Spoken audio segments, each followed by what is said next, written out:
Sports presentation.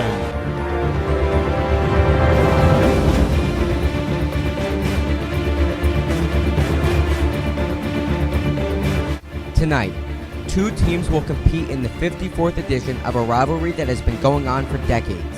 These two teams have appeared in a combined 34 sectional finals and won a combined 22.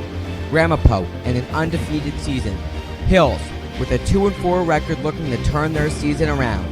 And who better to do it against than the Green Raiders of Ramapo? Coach Demikoff and Coach Gibbs clashing what many believe is the best public school rivalry in Northern Jersey high school football. Wayne Hills, Ramapo, next. Hello and welcome to Wayne Hills High School for tonight's matchup between the Ramapo Green Raiders and your Wayne Hills Patriots. I am Noah Sandler alongside Jake Talerico and Jason Hook for tonight's matchup. To start our pregame show off tonight, let's take a look at what the season has looked like so far for Hills and what their last 3 weeks are going to look like. So Hills is going into tonight with a record of 2-4. They lost their first game in Harrisonville, Missouri in a close one by 1 point. Then they went on to win their next two against Patterson Kennedy and then Passaic, and then they have lost their last three against Ridgewood in overtime, then at Irvington, and then at Pascack Valley for the away matchup. Now it's time for key players.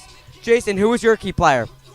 My key player for today's game is the running back, Ben Quintella. He's got 181 yards and 6 touchdowns on 46 carries. A great power back. He can push through any kind of defender. And speaking of defense, he's got 7.3 tackles per game. A great player all around. He's definitely someone you should watch out for in this upcoming matchup.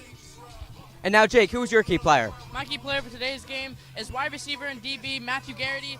On the offensive side of the ball, 19 interceptions, 5 touchdowns, 355 yards. And then the defensive side of the ball for him, 19 total tackles and 3.5 tackles per game. And now it's time for a scouting report on the visiting Ramapo Green Raiders. So Ramapo coming into this game undefeated, 6-0 record. Their quarterback, Jack Grusser, 72 completions, 1,325 yards, 16 touchdowns. He has been great so far this season and one of the many key players for this Ramapo team that Hills is definitely going to have to watch out for tonight if they want to win. And then they're in the Patriot White division of the SFC, just like Wayne Hills is. So this is a divisional game here tonight. And their coach, Drew Gibbs, has been with the team for many, many years. His record, 173-50. And he's definitely one of the reasons why this team has been so good over his career. And this week, I had the chance to sit down with Coach Demikoff to talk about how special this rivalry between these two teams is. We also heard from former Wayne Hills TV announcers and a former Ramapo player on this game. Enjoy.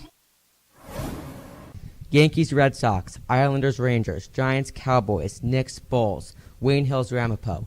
Tonight, one of the best rivalry games in northern New Jersey resumes with two teams that have been to a combined 34 sectional finals, winning a combined 22. These two teams are no strangers, and neither is Coach Wayne Demikoff, who joins me on set to discuss this storied rivalry. Coach, welcome. Thank you for joining me today. Thanks for having me. So how long have you been a part of this Wayne Hills coaching staff? My first year was 1999, so it's been over 20 years now. Now, looking back through the years on this rivalry, what are some games that stick out to you more than others? I mean, there's been so many great games. Obviously, the first one that sticks out was our first state championship, Greg Olson's senior year, beating Ramapo in the state finals, and the game was actually played here at Wayne Hills. That one, obviously being the first one and getting over the hump, that probably is the most memorable game for me. But take your pick. I mean, I remember being at Ramapo, being down 26-7 at halftime, coming back in the second half and winning. There was games where one year we went over there and had the ball 43 minutes of a 48-minute game and just barely eked out a victory. Take your pick. I mean, every year it's just a great game. Yeah, I mean, this rivalry has obviously been going on for many years. Why has this rivalry stood the test of time? Well, I think we have two really good programs that are geographically located close to each other. Anytime you have those two factors, I think it makes for a great rivalry. For a long time, it was us and Ramapo in Group 3, and you knew you were playing them in the regular season and then probably in the state finals. So it was just a great environment every time we got together. I mean, the amount of people that came, the attention that it got in northern New Jersey was just something special. And now talk a bit about Coach Gibbs. Well, he's done it for a long time. To be at a high level for so long, That's not easy to do. I mean, he runs a great program. He's been very successful. I have the utmost respect for him. And do your current players understand the meaning of this rivalry? I mean, we talk to him about it. We have guys from the past come back and talk to him about it. But I think, you understand the meaning of it once the kickoff starts. Like once the game starts and the crowd is there, you get an idea of why it's so special. Now, what message are you going to be telling your players tonight in the locker room before this game? I mean, you got to bring your A game. I mean, anytime you play Ramapo, there's no plays off. They can hurt you at any time. They got great players. They're well coached. I mean, it's a battle every time you play them. So our kids are going to have to be locked in, focused, and ready to go. Well, that about wraps things up here on set. I'd like to thank Coach Demikoff for stopping by, and we wish him nothing but success tonight. Now let's take a listen to what some other Wayne Hills TV announcers and one former Ramapo star have to say about the rivalry. So I moved to Wayne when I was 9 years old, and I don't think I missed a Ramapo Wayne Hills game from that point until I went to college. There were so many great games along that time. Probably my favorite of the games early on was when Wayne Hills dominated Chris Sims when he was at Ramapo and they were nationally ranked. And Hills just beat up on him and pulled off the upset. From that standpoint, it was an awesome win, but it wasn't the best moment of the Wayne Hills Ramapo rivalry among the games I saw. That has to be in 2002 when I was fortunate enough to call Wayne Hills' first ever state championship, and that came against Ramapo. The game was awesome. Wayne Hills really took it to them, and probably the best part of that day was being able to go on the field after the game and interview guys that I had known for 7 or 8 years and just see the joy in their face. It's something that I'll remember for the rest of my life, and it's one of the greatest memories of my life. Look forward to seeing what Wayne Hills can do this weekend against Ramapo and hopefully getting another win in that storied rivalry. My Wayne Hills Ramapo memory was actually a loss for the Patriots. 2004, the regular season, it was a game that came down to the wire. The Patriots fell to the Raiders 24-20. Later in the season, though, Wayne Hills would avenge that loss against Ramapo in the playoffs. 2 weeks later, they would beat Demarest. They would go on to win a state title. And that regular season loss to Ramapo was the last loss for Wayne Hills before rattling off that 55-game winning streak. Of course, one of the longest in the history of high school football anywhere in the U.S. So it was a regular season loss in 2004, but it was also the last time anyone besides me had to call a Wayne Hills football loss. David Suntop alongside Andrew Gaio, a class of 2008 Wayne Hills football reunion, talking Wayne Hills Ramapo, one of the best high school football rivalries in North Jersey. And Andrew, these two teams played some memorable games during our time at Wayne Hills, and one that sticks out was the regular season game in 2005 when Wayne Hills stunned Ramapo 27-26 after trailing 26-7 at halftime. Yeah, I don't remember much, but I remember this game being an incredible comeback from that team. They were down 19 at halftime, as you mentioned, and it was just an all-out effort by a bunch of guys on that team that worked really hard together and played as a team for Coach Olson. And it was something to see, to come back. It was, pure jubilation on our side of the field, and on the other side, it was eerie silence. It was something to witness in person, that's for sure. It was an amazing effort by Wayne Hills after being dominated in the first half by Chris Hogan, who now plays in the NFL. Ray Van Peenan did a fantastic job in that second half with 3 touchdowns, and then Nick Romeo, a great game on offense and defense. This game was so long ago, 15 years ago, that the current freshmen, most of them weren't even alive. And you can see our picture in the background from the state title game in 2007 at Giants Stadium. Andrew and I look like totally different people. Yep, and these two knuckleheads behind me after that game in 2005 danced on the R at Ramapo Stadium. So thankfully that there's no cell phone footage from back then, because we would be blackmailed for the rest of our lives. So we got that going for us. Yeah, no doubt that video would have been a greatest hit on YouTube. So I'm definitely glad that no one took any video of that. So definitely some memorable moments back in the day. and then hopefully some great games ahead for these two storied North Jersey rivals. Man, Ramapo, Wayne Hills. What a matchup. Brings back great memories. It really does. Some of my favorite moments in high school, even the ones we lost, I'll say. It still was a great matchup. It was one of the marquee matchups in North Jersey. We were the two of the best public schools and two of the best schools in general, public, Catholic, whatever. Always cold, usually in November. My favorite one will be, of course, one that Ramapo won. Sorry, Wayne Hills fans, but yes, I'm going with one of the games we won, all right? And that would be my junior year, 1997 football season. We got to play the great Wayne Hills football team, Greg Olson, the coach, everything like that. Special memories, but why this one was special is because, we were two of the best teams in the state. We were both undefeated. Of course, there's seeding in the playoff implications and all those type of things. But the game, originally supposed to be played on Friday night, got snowed out. And then it got rescheduled for Saturday. It was a lot of snow. And then when we came time to play them on that Saturday night, there was still snow on the ground. So that adds to the memory, just the look of it. You're a young kid. You want to play in a big game. It was crowded stands. We had 7,000 or 8,000, 9,000 people there. There's some snow on the field. It's like everything you dreamed about growing up as a kid. Man, big football game. It's like I saw this in the NFL. This is awesome. And, of course, it was a marquee showdown. And, of course, we won. We won rather easily, 56-21. It wasn't easy at first. Wayne Hills broke a long touchdown run to start the game. We were down 7-0. Nobody had ever done that to us. And we were like, oh my gosh, are we overmatched here? Are they too big for us? We were a little worried. But we made some big plays. We won the football game. Threw a touchdown pass. Got a chance to do a snow angel in the end zone because of the snow on the ground. It was really cool. One of the more fun memories I had in my football life. But mad respect for the Wayne Hills Patriots, their football team, their program. I know they're still top-notch, and we always respected them and knew it was going to be a tough football game. I'll tell you what, it wouldn't be any fun being Ramapo if we couldn't come and play you guys, because you have an outstanding program. You make us better, man. You make our program better. Congratulations.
Gentlemen, again, a round of applause for the Queen Raider cheerleaders. And a special hello to Krista Matisic from her mom, Kim.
Good evening, ladies and gentlemen. Principal Mike Ruick and Assistant Principal and Athletic Director Jeff DeLallo welcome you to Patriot Stadium at Wayne Hills High School for tonight's North Jersey Super Football Conference game between the visiting Green Raiders of Ramapo High School and the home team Patriots of Wayne Hills. This, a storied rivalry over the years in the annals of North Jersey high school football. This game is being conducted under the rules of the New Jersey State Interscholastic Athletic Association. These rules provide for fair competition among players. Accordingly, any negative verbal, written, or unbecoming conduct with regard to race, gender, ethnicity, disability, sexual orientation, or religion shall not be tolerated and will be cause for immediate ejection from the stadium. Additionally, penalties may be assessed against the offending individual's team. It is requested that we all take personal responsibility for keeping this competition at a high level of good sportsmanship, avoiding any action that would jeopardize the safety of players, coaches, officials, or other spectators.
Ladies and gentlemen, the Wayne Hills Patriot football team continues its Staff Recognition Award, voted solely by the players themselves.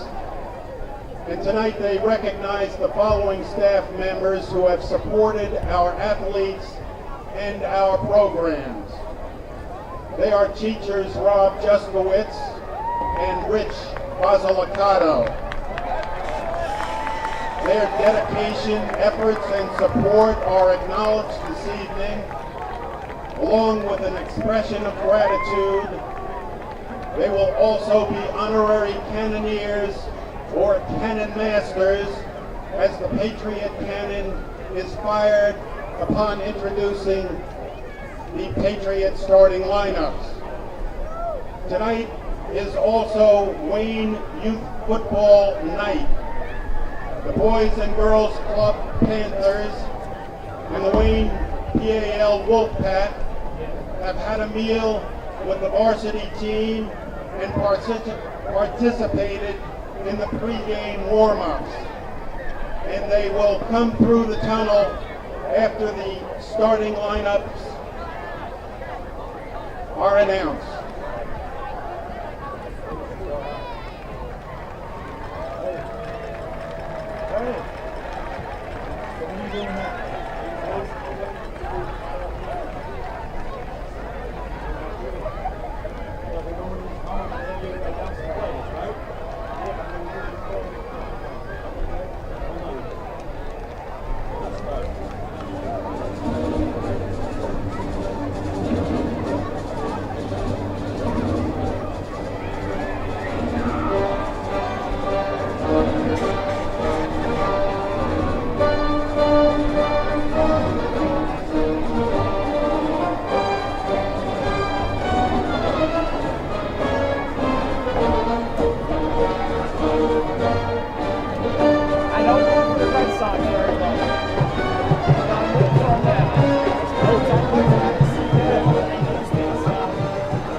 Ladies and gentlemen, let us introduce the Wayne Hills starting defensive lineup. At defensive end, number 53, Angel Roman, number 53. At defensive tackle, number 50, Anthony Severiano, number 50. At defensive tackle, number 58, Mike Vernicolo, number 58. At defensive end, number 15, Emmanuel Dantois, number 15. At linebacker, number 21, Ben Cantella, number 21. At linebacker, number 3, Nick Hogan, number 3. At linebacker, number 5, Jay Shim, number 5. At corner, number 6, Makai Gray, number 6. At safety, number 18, Matt Guagliano, number 18. At safety, number 17, Joe Rena, number 17. And at corner, number 7, Matt Garrity, number 7. And let's welcome the rest of the Patriot squad along with the Panthers of Wayne Hills Girls Club and the Wolfpack of Wayne PAL.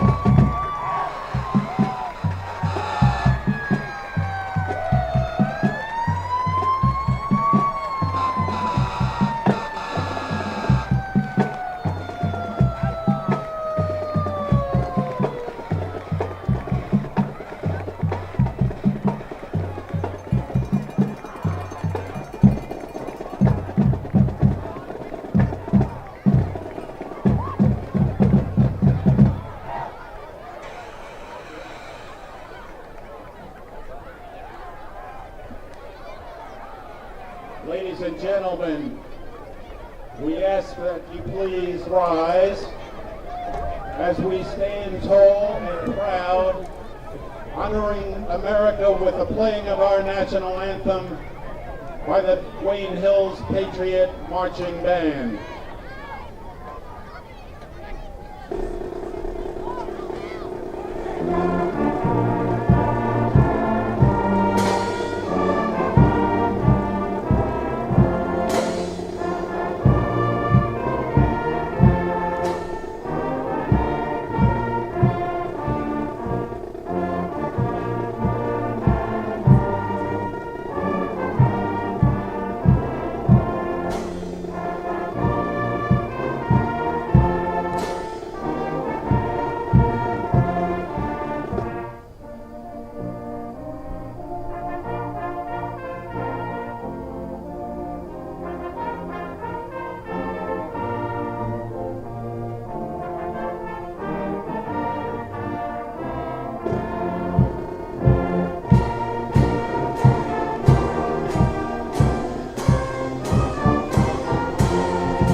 And now welcome back to Wayne Hills High School, where the Green Raiders of Ramapo High School are playing your Wayne Hills Patriots. Again, I am Noah Sandler alongside Jake Talerico and Jason Hook for the second half for tonight's matchup. So Jake, what is your thought on tonight's game? My thoughts, it's going to be a very interesting game. It's going to be back and forth. I feel like the Patriots are going to stay in this game for a long time, and they're going to give it all they got. I'm sure all these players are looking forward to playing this game, and it's just going to be an intense game by both sides. And as you just heard in our pregame video, the coach for Ramapo has been with this team for years, and he was giving his speech in the semifinals.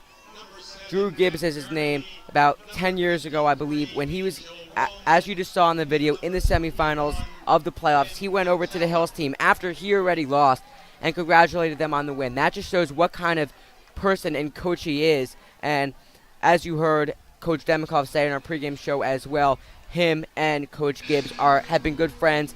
This rivalry has been going on for years and years and years. 54th edition here tonight at Wayne Hills High School, as we see the captains for both teams out on the field, and we're getting ready to start this game off.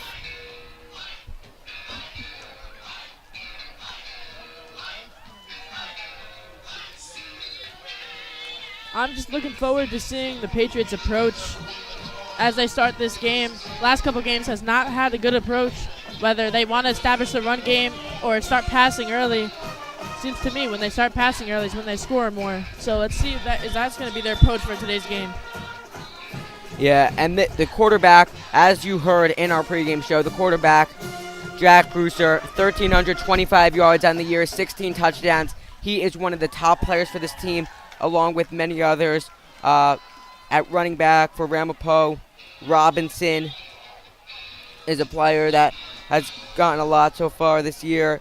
And Morin, 355 yards, 4 touchdowns for Ramapo. So this team is really good. Robinson is one of their top receivers with 5 touchdowns on the year. So Hills hopefully knows what they need to do going into this game, in this rivalry against the undefeated Green Raiders of Ramapo High School from Franklin Lakes, New Jersey. Yeah, Ben Robinson, number 3 for the Raiders. One of the most impactful players, as Noah just said. He seems to be all over the field, plays a little bit of running back, mostly plays receiver, has about 500 receiving yards on the year.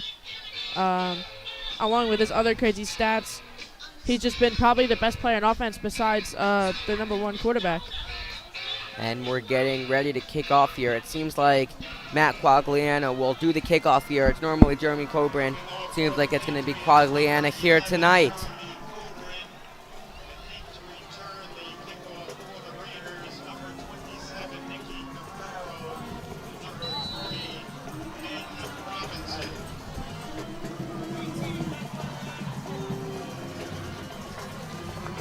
And we are underway here tonight at Wayne Hills High School. And that is scooped up, taken for a run. Calfaro on the run. takes it to the 27-yard line to start this game off. Patriots will receive in the second half.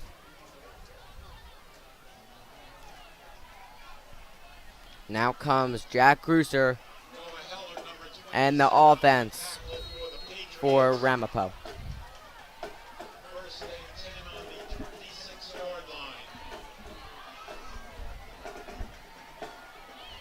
Grusser looks to pass, and he completes a pass to Savit, and that is short, and that will be good for the first down. That just shows us they're going to be their approach for this game. It's going to be to pass the ball, hurry up offense. And that was taken by Ethan Morin for the run there.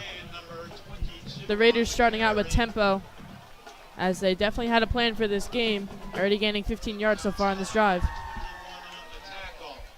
Second down.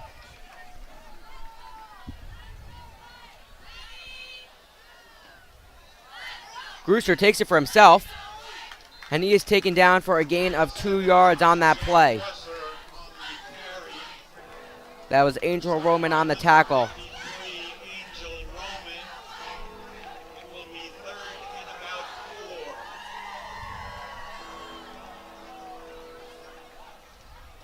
Third down here. Now Grusser looks to pass, and he completes the pass to Will Scordato for the first down. Excuse me, that was Josiah Savit. Tay Shipman coverage. They're probably going to be attacking our linebackers all game, as the Patriots do run with 3 linebackers. Tay Shim, Ben Cantella, and Nick Hogan. Now Grusser takes it for himself. Can't be taken down. And that will be good for the first down. Actually, they're going to say he did step out of bounds 2 yards short. Second down and 2. Taken down by Ben Cantella on that play. Still rocking with the tempo is the Raiders. Probably going to continue this the whole drive, and I'm sure for many other drives following. Looks to pass. And that pass was intercepted. Joey Rena on the interception there for Wayne Hills. It didn't look like he even picked it, to be honest. From our point of view, I guess he threw the ball right into the ground after he picked it, but he also didn't run off the field like you normally see, because obviously he is our quarterback. Yeah, but he just stays right out on the field, and now he's our quarterback from the 25-yard line. Like, we didn't really see much of a reaction there. We saw the refs waving it off like it was incomplete, so I didn't really realize there wasn't an interception there on that play, but that's only Grusser's 3rd interception of the year. Yeah, the pass by Grusser was a little behind. And Rena takes it for himself for a gain of 5. Yeah, as I said, Grusser, that pass was a little bit behind his receiver there.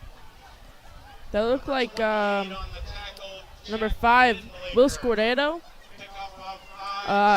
He was looking for him, could not find him.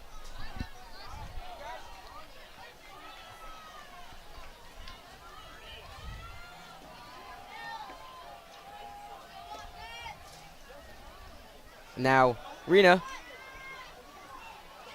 takes it for himself, and he is taken down short of the line of scrimmage. Actually, that will be at the line of scrimmage. Second down. He fumbled on that play. Thank God it did go out of bounds. It just slightly rolled out. Yep, that'll be 3rd down on that play now with 9:43 to go in the first quarter. Looks like he had Tayshim open in the flat, told him to block.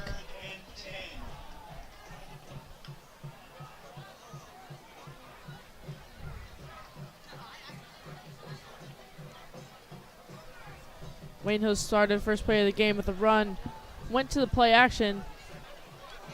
They lost about a yard.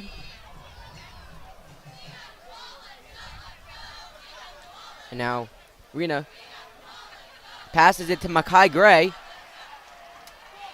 And that will not get the first down. It'll be a gain of 1 yard. 4th down and 9. Yeah, they tried that fake screen to the right, pass it to the left. They had nothing going there.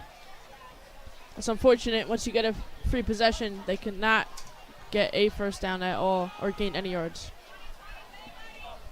Now Quagliano will be back to punt.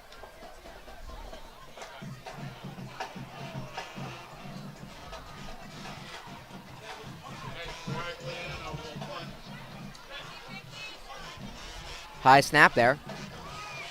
And a really short punt.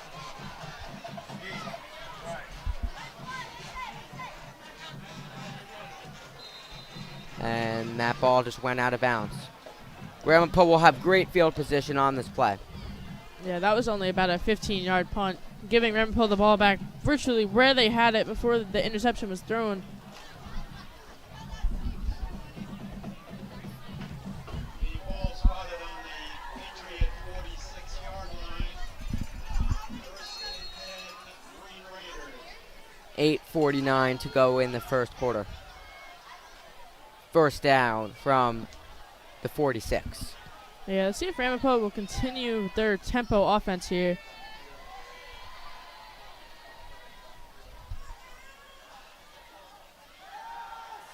Brewster passes it deep. That was intended for Ben Robinson, the receiver we've been talking about, with all of the yards so far in this year. But that pass was just too long, 2nd and 10. Yeah, Robinson was definitely open on the play. Matt Garrity was a little behind in coverage. It was overthrown just slightly, but Matt Garrity was behind him, and that could have resulted in a very bad play. Brewster looks to pass again. Complete to Robbie Travers. And taken down by Mackay Gray. That was a good tackle by Mackay Gray. Wrapped up, threw him out of bounds. Will be about a 3rd and 5.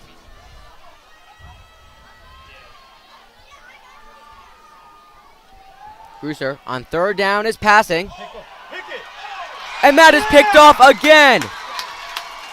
That was deflected off the hands of Quagliano and then picked up by Garrity out of the air. What a heads-up play by Matt Garrity, making the diving play.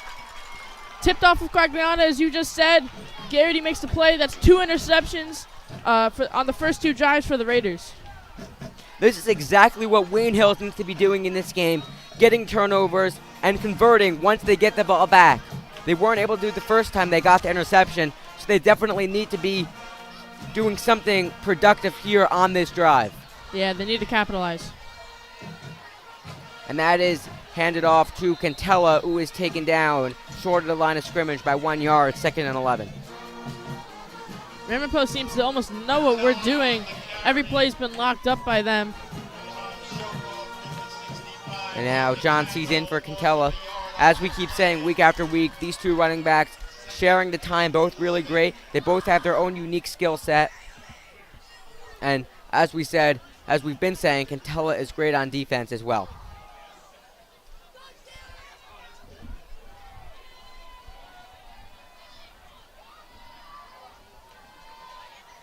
And Rena takes it for himself, but unable to get any gain on that play. It will be 3rd and 9. They really got to start producing on these drives. After they get these turnovers, they really can't be affording to kind of go 3 and out. Yeah, I totally agree. Back-to-back interceptions on back-to-back drives. Now we got a 3rd and 9. And it's all on the quarterback, Joey Rena, to make a play.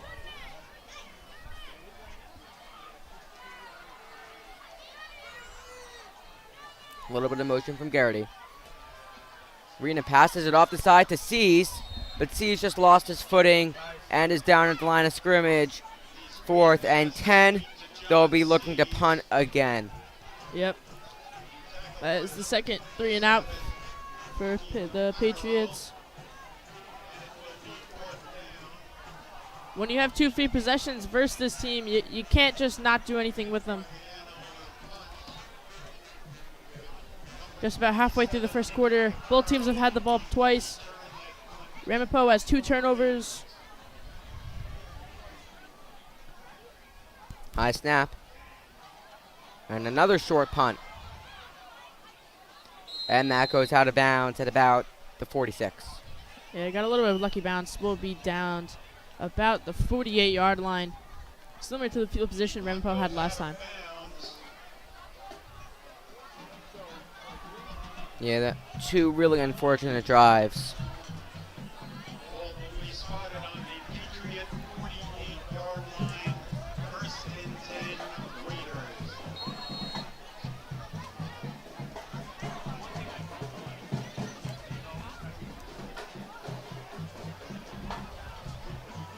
And Grusser and the offense out here for Ramapo. That's handed off to Morin, and that run was good for 5.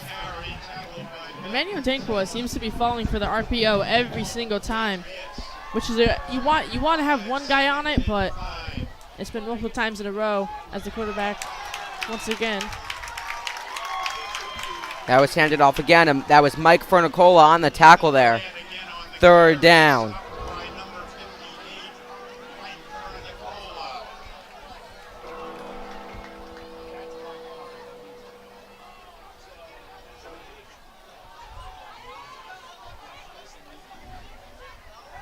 Grusser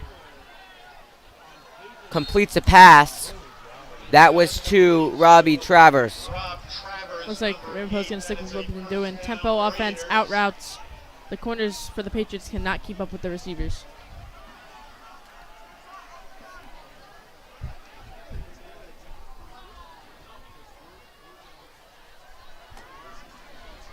Now Grusser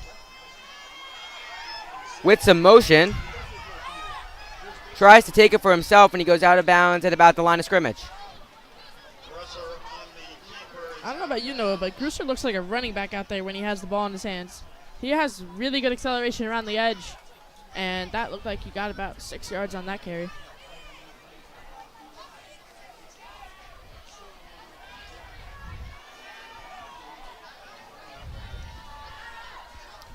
Now Grusser takes it for himself,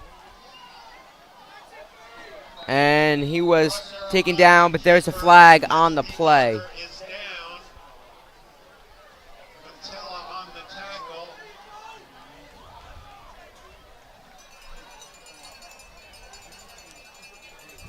Face mask. Looks like it will be on the Patriots. Face mask against the Patriots.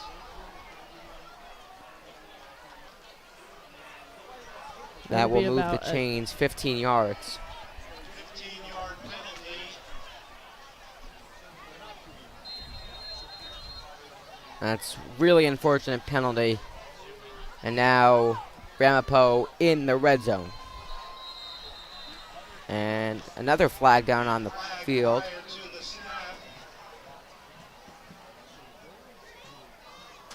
Another penalty against Hills. Yeah, that was approachment by the defensive line. Back-to-back penalties. 320 yards for Ramapo. Can't get any easier for their offense.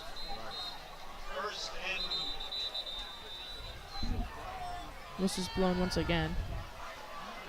Now the refs look like they're going to come together and discuss. And Ramapo will have the ball at the 9.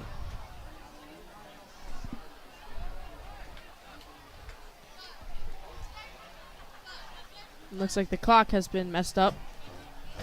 That's what the refs were huddling for.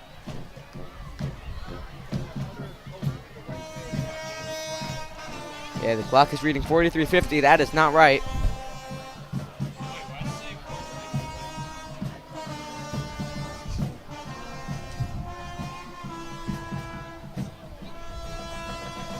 Looks like the clock has been fixed and it is running.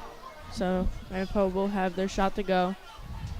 4 minutes, 30 seconds left to go here in the first quarter, with Ramapo driving the ball down the field.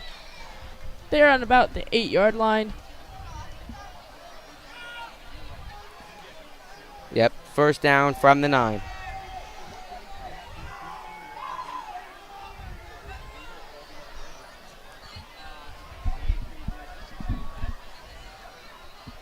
Grusser completes a pass, and that is a touchdown for Ramapo. Pass completed to Robbie Travers on that play. 6-0 Ramapo. Not sure what McMonagle is doing. He is wide open in the middle of the field. That was just not a good defensive drive. 20 penalty yards starting on the 48-yard line. Easy touchdown for Ramapo as they take a 6-0 lead.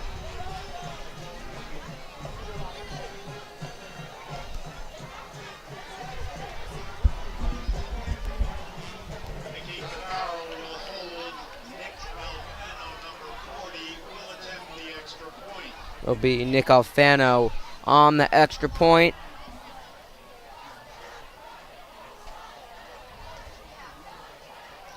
And that extra point is good. 7-0 Ramapo. Hills has had 2 turnovers, not able to produce. They need to be passing a little bit more, I feel like. The running backs are great, but on third down, you really can't be running it. You gotta find an open receiver, someone like McMonagle, Matt Garrity, down the field in order to get the first down. Yeah, and today's game is definitely going to be the Patriots' mistakes. We've already seen it only 8 minutes into this first quarter. 2 opportunities to have the ball on a free possession. They cannot capitalize. And then 2 back-to-back penalties worth 20 yards basically gave Ramapo the touchdown. They have to fix the mistakes, and then they have to produce on offense.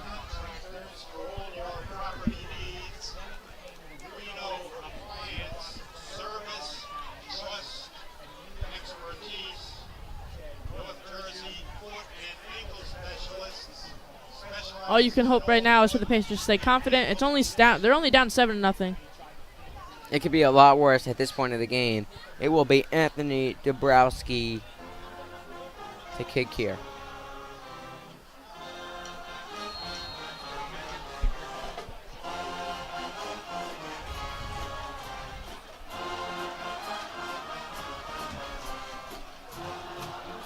That is kicked all the way down the field. Took a weird bounce. McMonagle picks it up. And he is taken down at the 20. And one other spot of the team that no one really talks about, I want to point out, is the special teams. Matt Quagliana, 2 punts, only worth about 20 yards each. Gave Ramapo good field position both times. And then McMonagle has a little trouble getting the ball there as they start on the 20-yard line. Yep, 3:49 to go in the first quarter. Hills with the ball on the 20 after the Ramapo touchdown.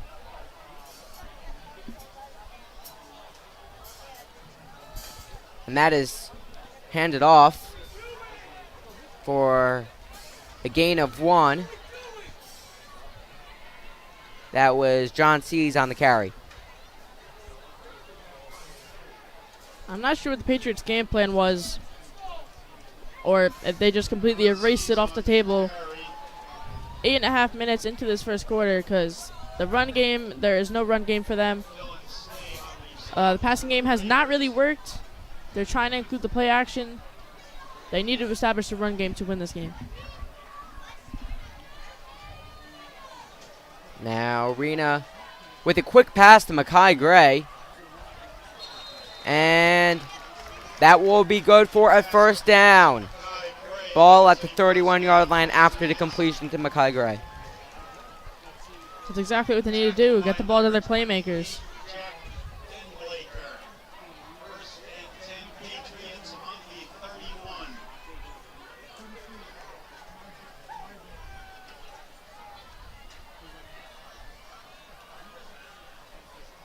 And now handed off to Seas again for a gain of 1, 2nd and 9. I'm not sure if Ben Cantel is hurt or they have a game plan for John Seas, but he's been taking a little bit of the snaps away from Ben Canteller.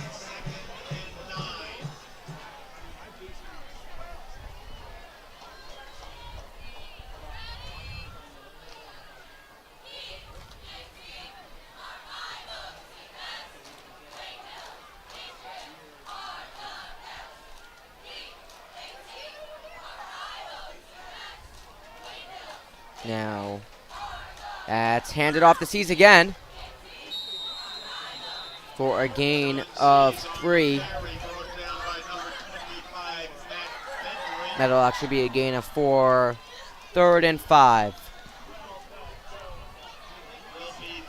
And now C's coming out of the game. Back-to-back run plays. I like what they did on their before they got the first down. Obviously the run got stuffed, but quick passes, what Ramapo's been doing to kill them. So why not do it right back? Get it to your playmakers like Makai Gray.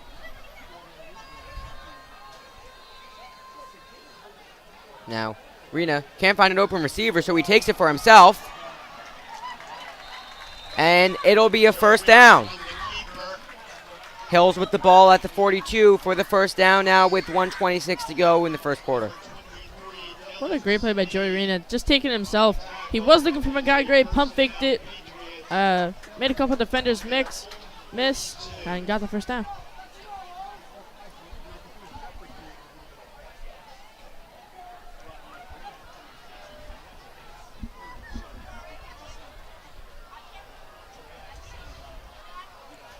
Now, Rena hands it off.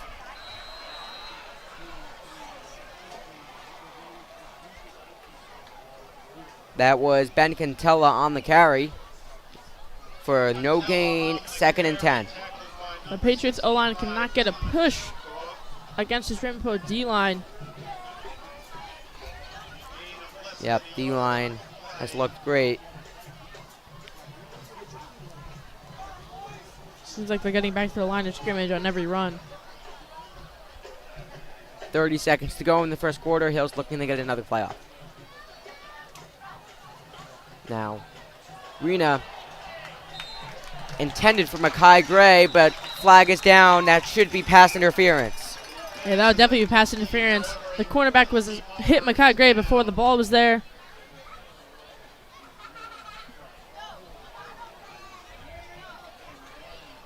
Waiting for the referee to give us the signal. This should be a first down and a spot of the foul, but looks like Coach Demikov's not too happy. Yep. Penalty declined on that play, and it'll be roughing the passer.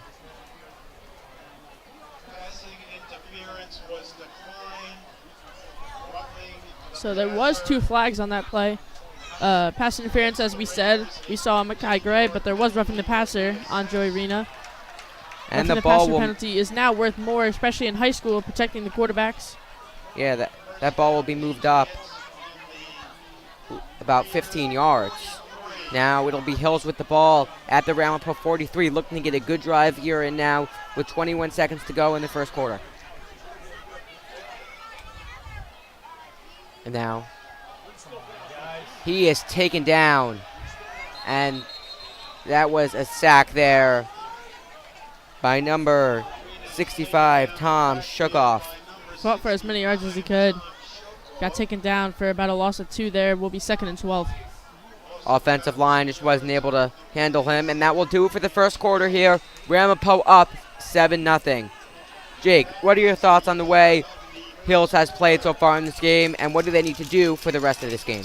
They need to capitalize on the Ramapo Raiders' mistakes, which is they've not been doing, but just now they had a 15-yard penalty. You got to take advantage of it. You're on about now the 45-yard line, 2nd and 12. Pass the ball more. We saw it produces penalties. That's all they got to do.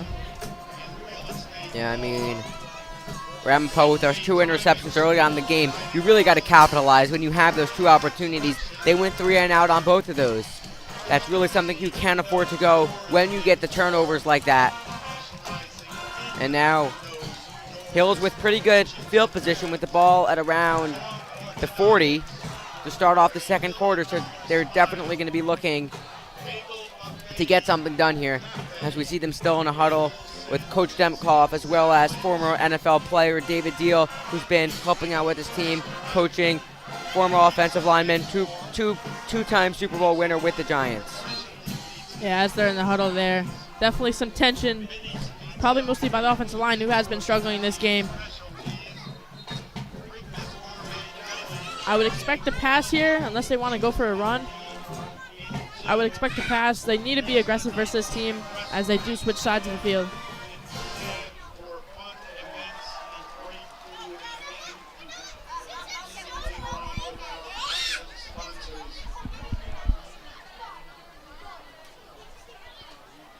Second and 12.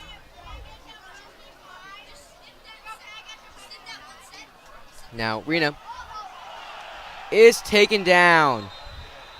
That was number 8, Robbie Travers, to take him down. It'll be third and very long here on this play.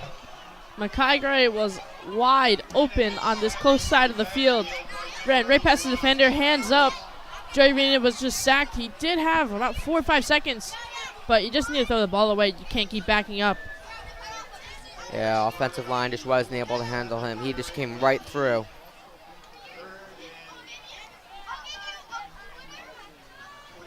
That's a loss about of 10 yards or so. Yeah, it'll be third and 20.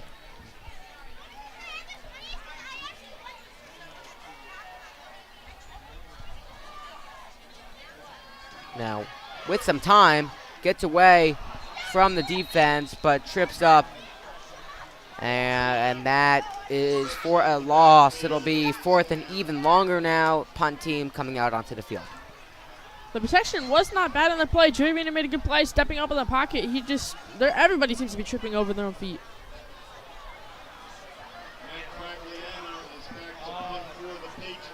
Now Matt Quagliana has to change something on his punts. They've only gone for about 15 to 20 yards both times.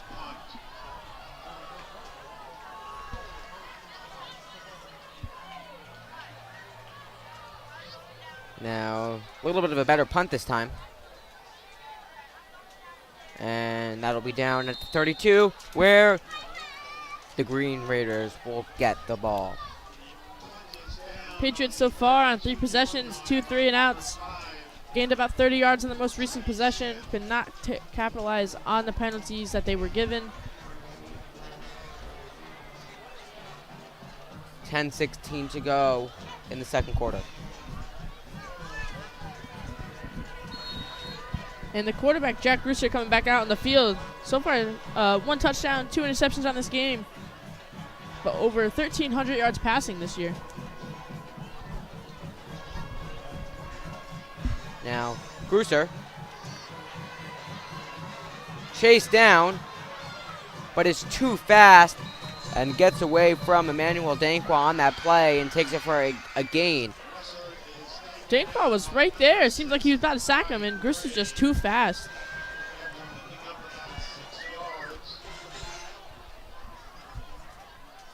It'll be second down.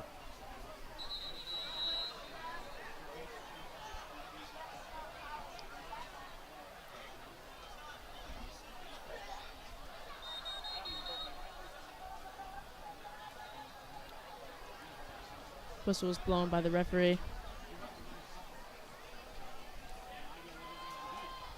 And play will resume.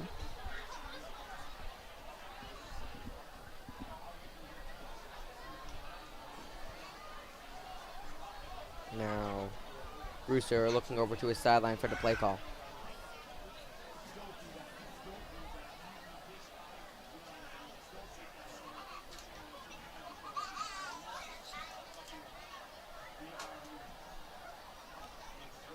And now, that is passed to about the 43-yard line, complete to Robbie Travers.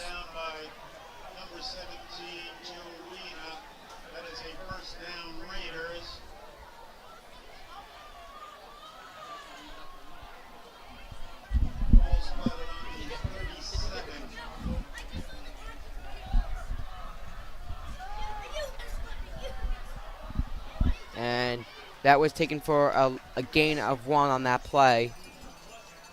That was number 22, Ethan Moran, on the carry. This game is only 7-0. It feels like we're down 21-0. Yeah, they could be in a lot worse of a position here going against the undefeated Ramapo team tonight.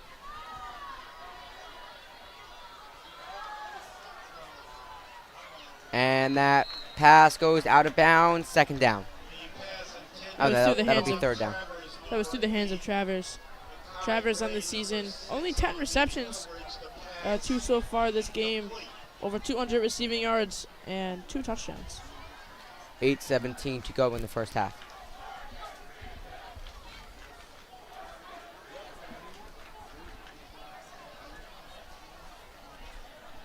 Third and 9.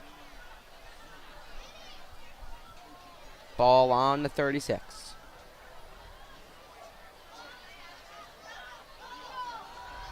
Now Grusser completes the pass, but that won't be good for the first down. Pass completed to Robbie Travers again, but quickly taken down by Ben Cantella. Good tackle by Cantella and Guagliana. It will be third down and 6. It'll be fourth down. 4th and 7. It looks like they might be going for it. Excuse me, I thought it was third down, but it is 4th.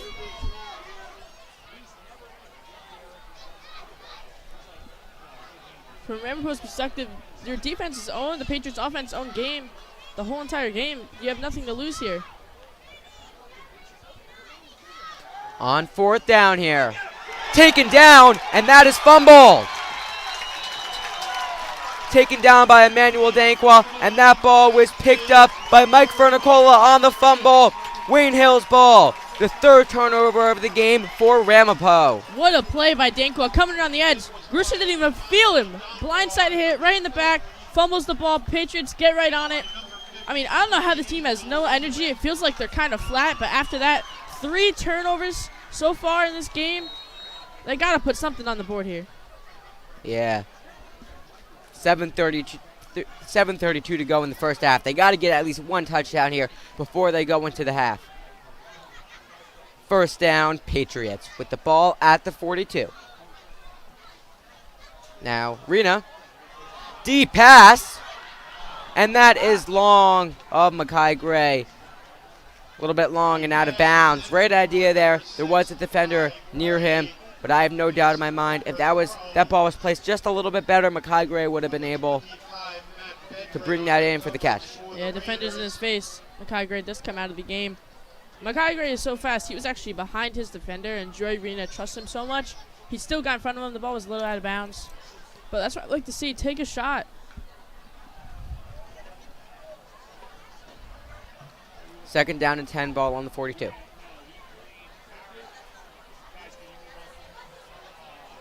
And now Rena takes it for himself for a run. Gain of 5 on that play. 3rd down and 5.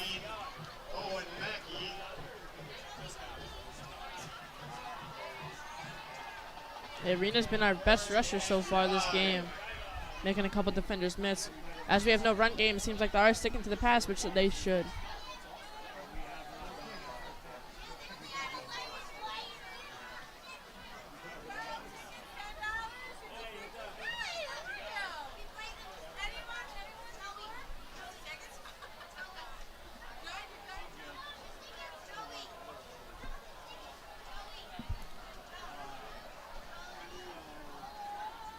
Now, Rena takes it for himself. First down and more. This is something we've really seen out of him so far this year. Rena on those carries, able to kind of weave through the defenders and get the first downs. Rena has to take this team, put it on his back, whether it's on the defensive side of the ball or now on the offensive side of the ball, driving them down the field now on the 45-yard line. 6:23 to go in the first half. Ball on the 45.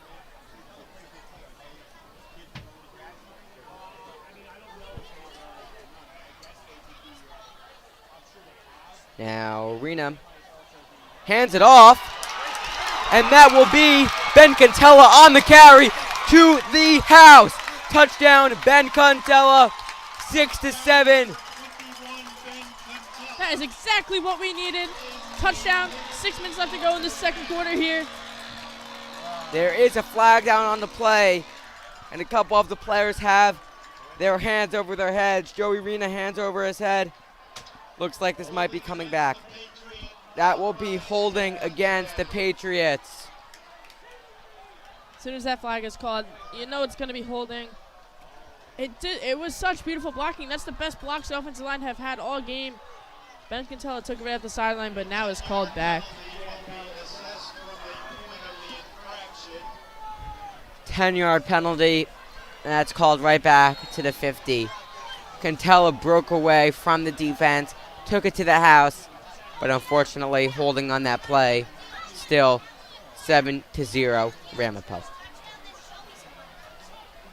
First down and 15, ball at the 50. They cannot let off the gas. Yep, they got it. They got to really keep this momentum going in this game, because as we've seen in games past, when they have good drives. They could score.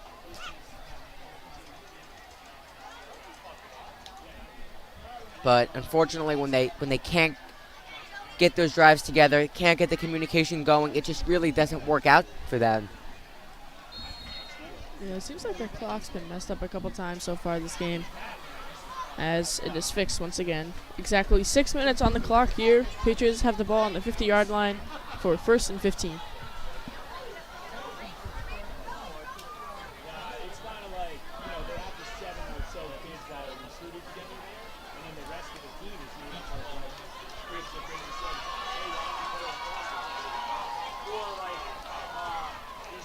Now, Rena passes it, but that is deflected.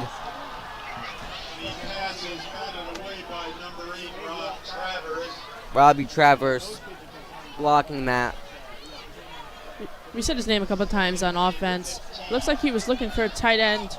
Ryan Song, number 25, out near the 40-yard line. Would have been, actually, he did look open on the play. 2nd and 15. 5:54 to go in the first half. They got to go for 2 plays here. Half of it this play. Next half on 3rd down. Keep this drive going. Now Rena has his pass knocked away again. 2nd time in a row. Number 79 again batted down the pass attempt. I think That Matthew was batted down by number 79. Matthew Lehman was about 15 yards downfield, which after 5, there will be a flag thrown, but since the pass was not completed to the left side of the field, there was no flag.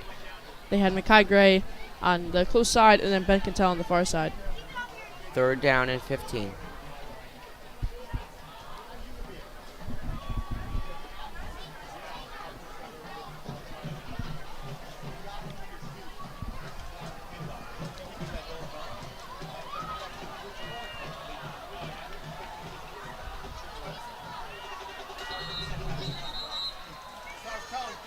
Timeout taken by Wayne Hills. Their first of the game. They're going to discuss what they're going to do. They can either go for a big play, get the first down, get a touchdown, or I doubt at this point in the game, 5 minutes and 50 seconds left in the second quarter, they want to play conservative.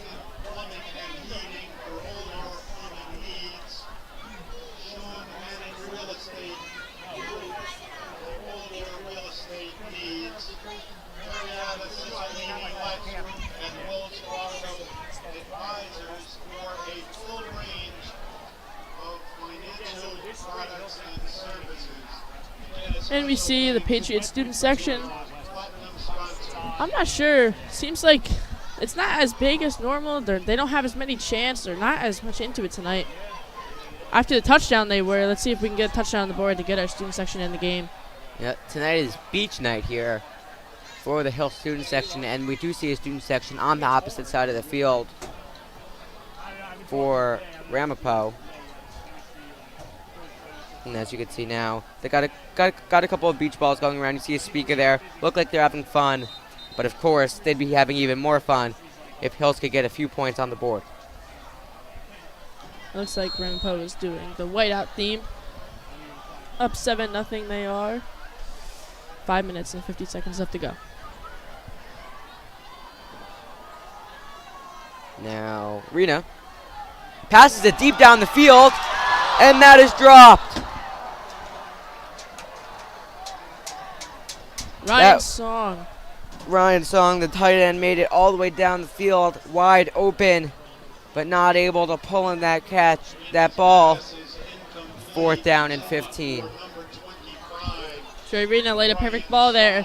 He's been under pressure all night and still somehow making it easy for the receivers. Now it's the mistakes Patriots are making, which is going to cost them this game.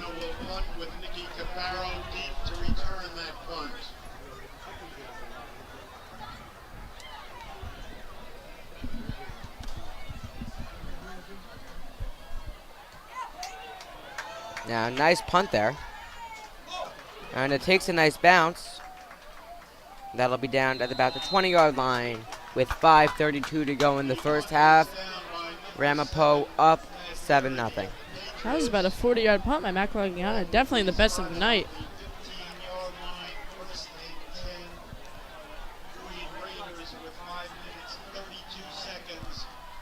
4 drives for this Ramapo team. 3 turnovers, 1 touchdown. 2 of those turnovers are interceptions by their quarterback. And then 1 was the fumble, also by Grusier, forced by Denkwa.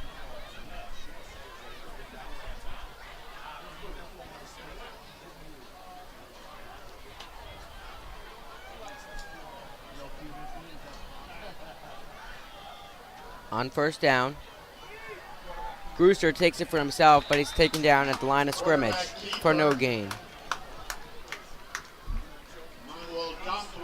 Number 15 on the stop. No gain on the play.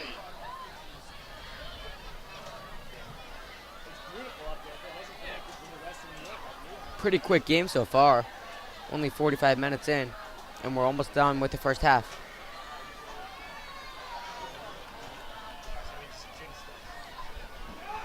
And he's taken down. That was Mike Vernicola in there for the sack along with Denkwa. Should note that Mike Vernicola has been getting a few looks from a few colleges. He went to go visit Dartmouth a couple weeks ago, and he said that Harvard and Brown had been emailing him, kind of scouting him out. And I believe he has a few more college visits planned to go hang out on their sidelines and see what game day is like over there at their schools. If I was at college, I would want Mike Vernicola on my team too. He plays nasty on both sides of the ball. Plays defensive tackle and plays guard for the Patriots. 3rd down and long.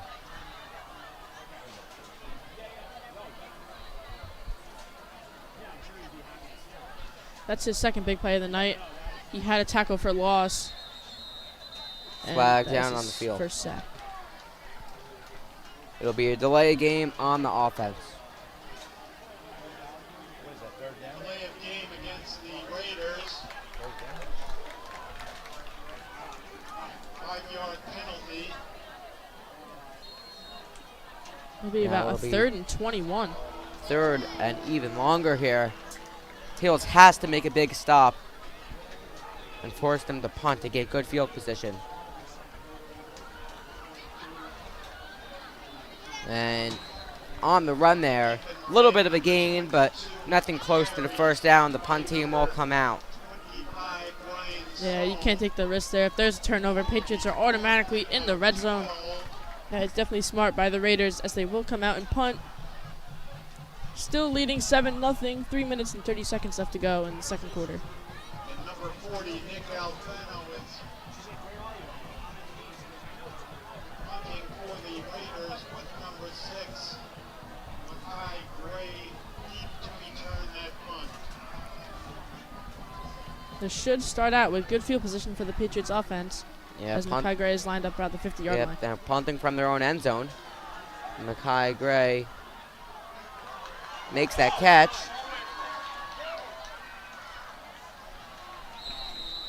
No gain on the return. May have been a loss of about 1 from where he caught that ball.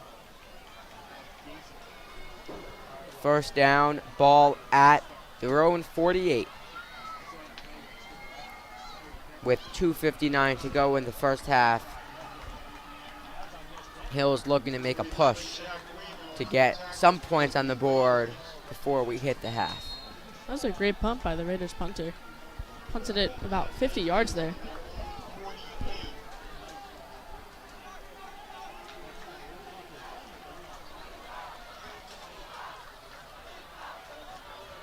Now, that ball is handed off. That is C's on the carry. A gain of 8, 2nd and 2. On the tackle, number 58, Kenneth Cook. Pickup of 8, 2nd and 2.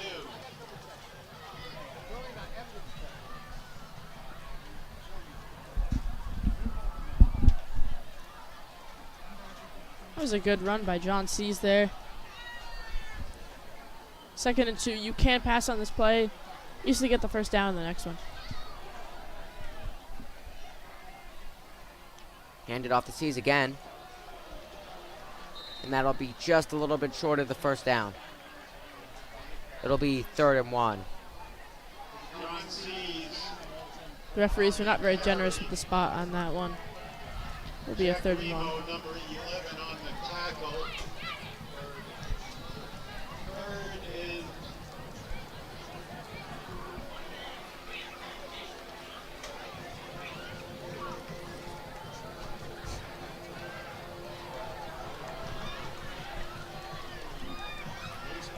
Third and 1. And Rena takes it for himself. For a gain of 2, first down, Patriots. Minute and a half to go in the first half. We did get the first down on that play, but the Raiders really do have a great defensive line. They've been shutting down our run all game. First 3 plays of this drive go for about 12 yards of rushing. And also, it's important to note, to start off the second half, it'll be Hills to receive the ball. About a minute and 10 seconds left to go. I think the Patriots should start moving a little quicker if they do want to score. Now Reno with time. Passes it deep down the field and overthrown over the head of Mackay Gray. That's the second time we're trying to get Mackay Gray over the top. Joey Rena's arm's too strong now, where he's just overthrowing his players.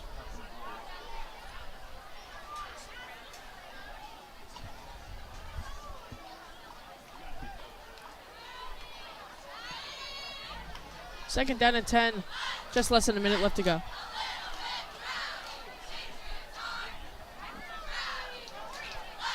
Second down and 10. Bobbled snap. And Joey Rena does have the ball. Yep, Rena able to pick it up, but really far back. 20, about 19 yards back from the line of scrimmage. They're going to take this probably to the half. Yeah.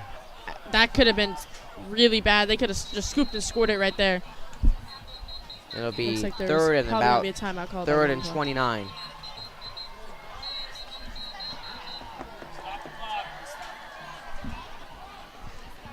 Timeout Patriots.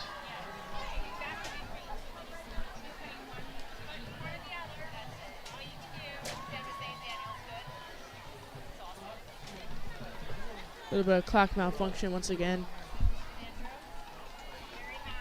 Should be about 31 seconds left to go here.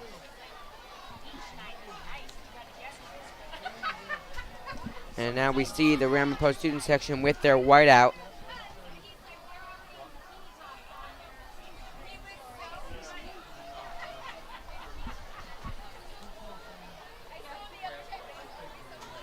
I would definitely be surprised. This is a 3rd and 30. I don't think the Patriots should take any type of shot for this first down here. Run the ball, take it to the half. You cannot let them score. Excuse me, it's a 3rd and 40.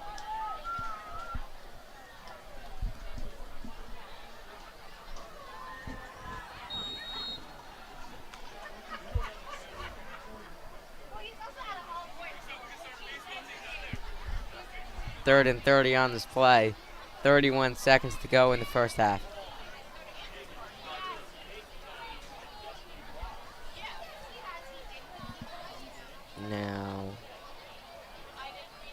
It's handed off.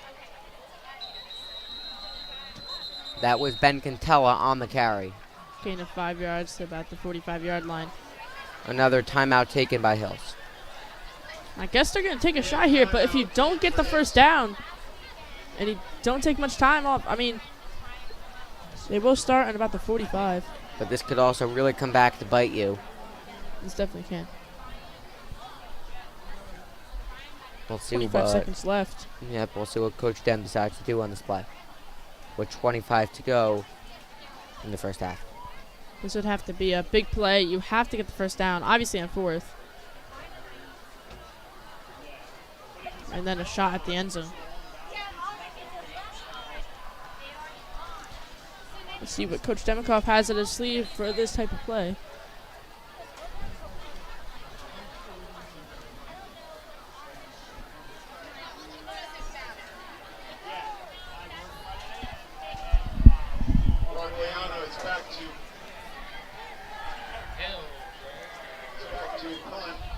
And they will just punt this away and likely just take it to the half.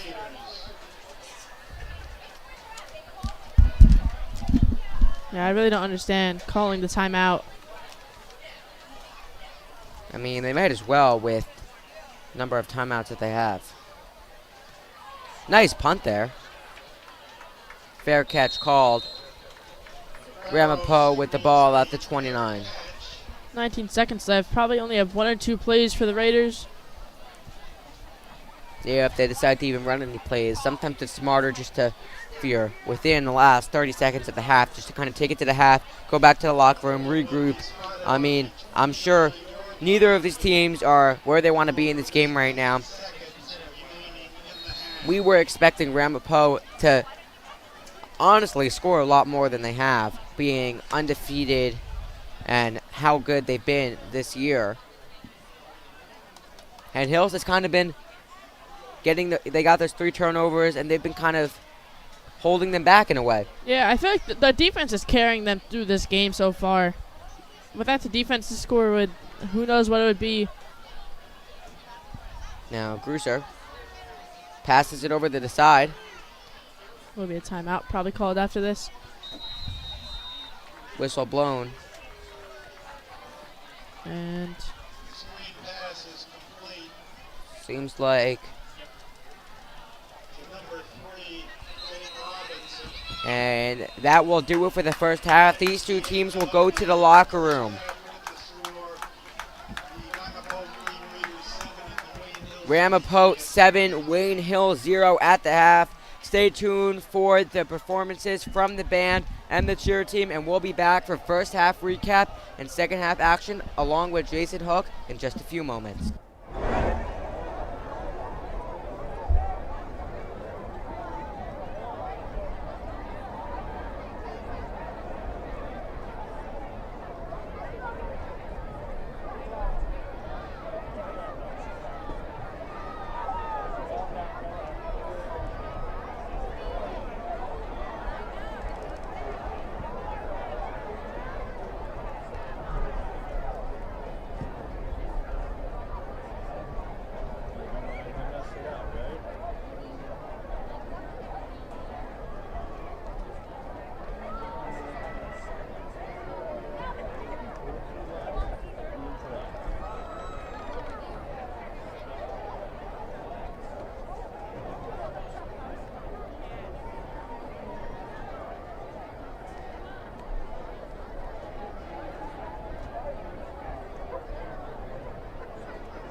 Ladies and gentlemen, let us welcome the Wayne Hills Patriot Marching Band. They are 64 musicians strong, a color guard of 10.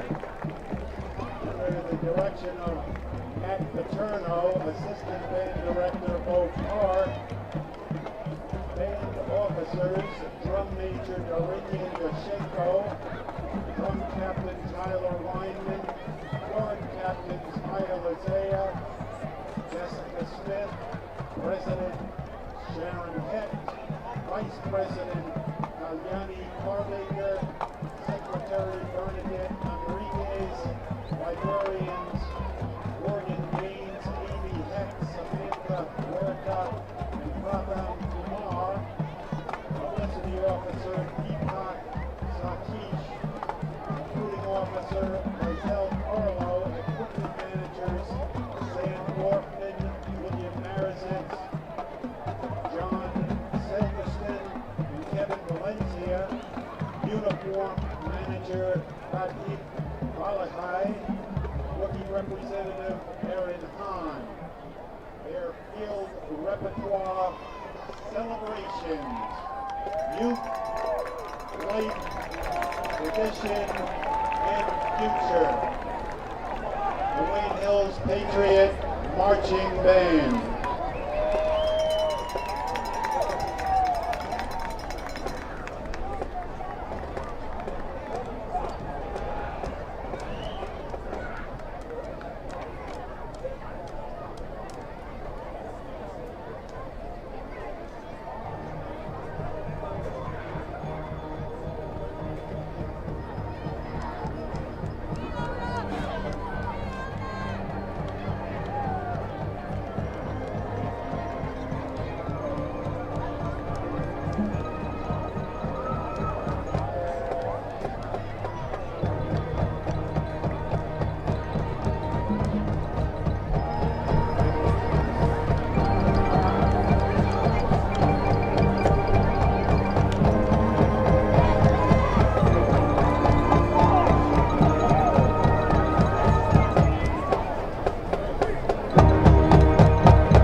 salute with an appropriate standing round of applause for the Wayne Hills Patriot Marching Band, and also a special thanks to the great performance of the Green Raider Marching Band prior to the game.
cheerleaders.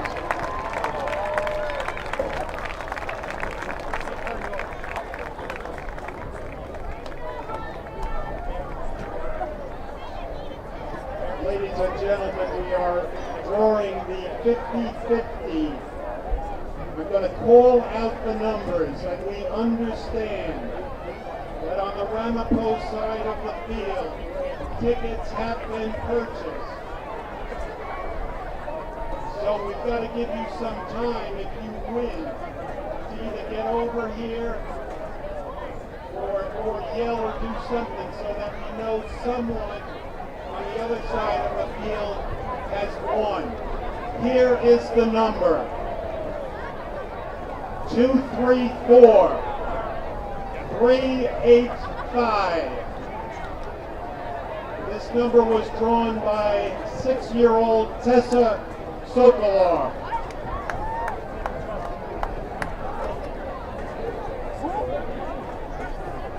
Again, 234 385.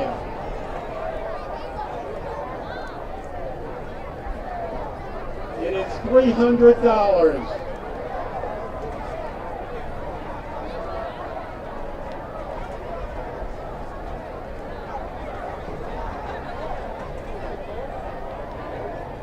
Again, the number 234 385.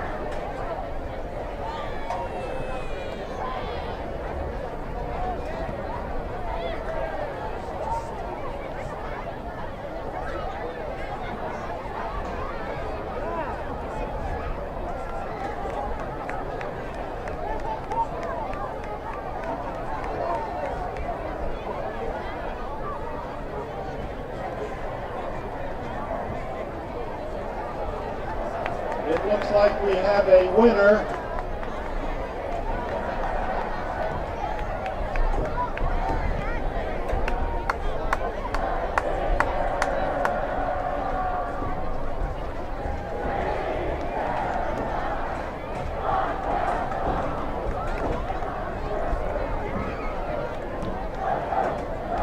Okay, we have a winner.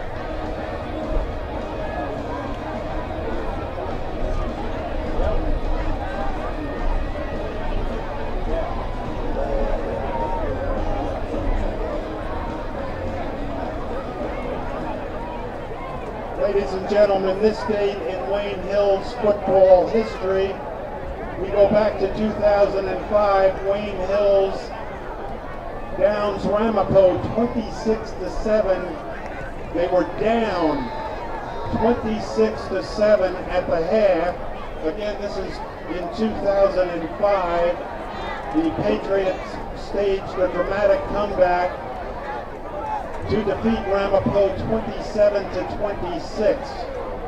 Quarterback Mike Keichel, fullback Alex Gibson, and wide receiver Nick Romeo fueled the rally, backed up by a defense led by defensive end Dave Ogden and linebacker Justin Newman and Mike Fulham.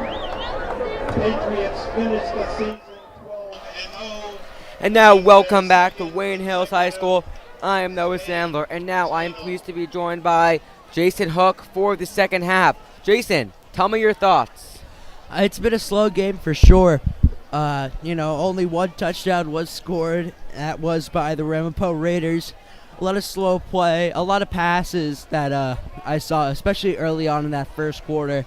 Makai Gray seems to be one of the main targets. So far, a lot of back and forth play, and Ramapo was able to get that lead early on. And, both sides defensively had been doing a great job. Hills had those two early interceptions that were definitely big. Unfortunately, they couldn't capitalize on either one offensively. So going into the second half, they're going to have to change things up. They're going to come back and win this one. Yeah, I mean, Hills has had some nice drives, but they've also had some not some great drives. They had those 3 turnovers. They weren't able to capitalize on any of them. But I am kind of surprised how close this game is. We were expecting a way different score at halftime. I mean, these two teams are both great to watch. This rivalry dates back a long time. Two great programs facing off together. I understand why this would be a close game, but the fact that it's been pretty low scoring so far is one of the more surprising factors. Yeah, I mean, last 5 games these two teams play. These two teams play every single year.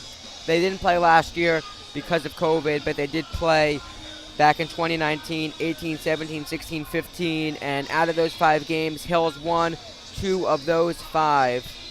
This is the 54th edition of this rivalry that's been going on for decades. These two coaches have been here for years. As you heard in our pregame show today, Coach Demikoff, Coach Gibbs, they've been around each other for quite a few years. And these players, some of them may have never even played in this rivalry before, but hopefully they kind of understand the meaning. This isn't your usual crosstown like Hills Valley. This is a rivalry that's been going on for decades. This is the 54th time. In terms of standings go in the Patriot White Division of the Super Football Conference, Ramapo leading in first and Hills is at third. And then in terms of playoffs, it's really in terms of power points, I believe. So it depends. There's a bunch of different factors that go into that. So even if Hills doesn't win today, they still have a shot at playoffs, just in terms of the way the power points will work out. And Ramapo, you could pretty much assume they are locked for playoffs, undefeated. Their competition hasn't been too strong, but they did knock off Pascack Valley, who Hills wasn't able to beat, and they beat them by a pretty sizable score of 40-13. They also beat Patterson Kennedy, Lakeland, Oltapan, and Wayne Valley as well. And as you saw on our pregame show today, Hills 2-4 going into this game with the only 2 wins against Patterson Kennedy and Passaic. Both programs have produced some great players. For Hills, of course, NFL player Greg Olson, and for Ramapo, former NFL player Chris Sims. Both programs have done an amazing job, and I'm looking here at the stat sheet for both teams. The leading receiver for Ramapo is Ben Robinson, with over 500 receiving yards so far this season. One of the leaders of the team, an amazing player. He's been doing a great job so far this game. And leading in receiving yards for Wayne Hills is Matt Garrity, who has 355. He had that insane diving interception early on in the game, and that was really a big point that was the second interception of the game. It kind of slowed things down for Ramapo, set them back, and they were able to play pretty good defense from then on. Unfortunately, they did give up that touchdown. Yeah, I mean, they've had the 3 turnovers on this game. Brewster threw 2 interceptions in this game, and he only threw 2 in the entire season up to this point. This defense has really been what's carrying this team for Hills. They've really made some nice plays, but the defense for Ramapo has been pretty good too, getting through the offensive line, and they've had quite a few sacks so far in this game.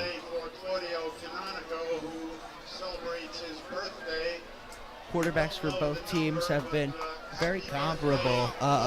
Little interceptions. As you said, Brewster with only 2 interceptions on the year. Joey Rena only with 5 interceptions on the year. Both incredibly accurate players. Hills has definitely integrated that running game, which has been one of their strong points, especially with that running back core of Quintella and Seas.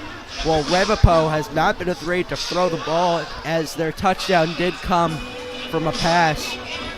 so far they've been doing a great job, and I think that's going to continue into that second half.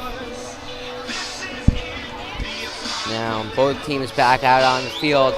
Back to receive is Makai Gray and John Sees for Wayne Hills, and back to kick is, I believe, Anthony Dabrowski. And here is Makai Gray. And he is taken down at the 23. Makai Gray, one of those players, really hard to take down, really strong. On one of his receptions in that first quarter, it took Ramapo about 4 to 5 defenders to take him down. And on that one, multiple players had to take him down on that kick return. And now Joey Rena and the offense out on the field with the ball at the 24. First down and 10 as we start off the second half here at Wayne Hills High School. 3 receivers out there right now.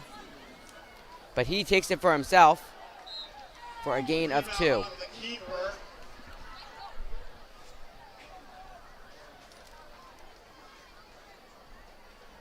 Rena's done a great job on keepers so far this year. He's got 226 rushing yards, which puts him at second on the team behind John Sees, the junior running back. You know, he's great when it comes to running the ball, keeping it in his hands, kind of a trick play type situation. And he's been doing great so far this game. Now 2 receivers out there for this play on 2nd and 8. And that is handed off to Sees. Sees takes a hard hit, but that is good for the first down.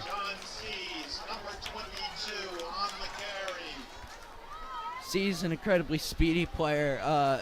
That running back core of him and Cantella, kind of the power back. Sees more elusive, faster. Makes for a great duo, especially since you have 2 players that you can rely on. On 1st and 10, ball on the 36. That is handed off again. This time it was Ben Cantella on the carry. That was a loss of 1 yard, 2nd and 11, 10:35 to go in the third quarter.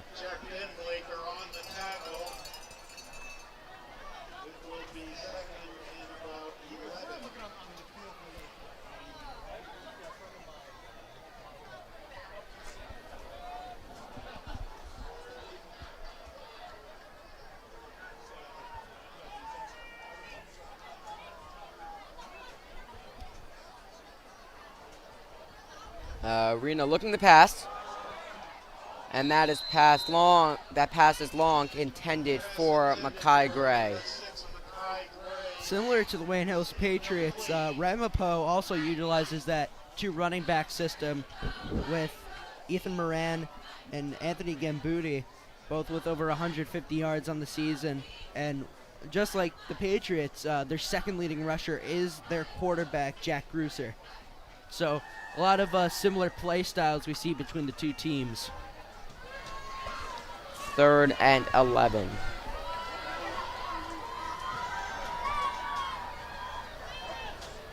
Now, Rena, plenty of time. And that pass intended for Matt Garrity, but slips right through his hands. 4th down and 11. Garrity had a great wide open look there. Unfortunately, it did just get past him. He's been the main target for this team all season, as he is leading the team in receiving yards. Him and Makai Gray have kind of been that duo that Rena likes to rely on when it comes to throwing the ball. Similarly to how Cantella and Sees are the duo he relies on when it comes to running the ball.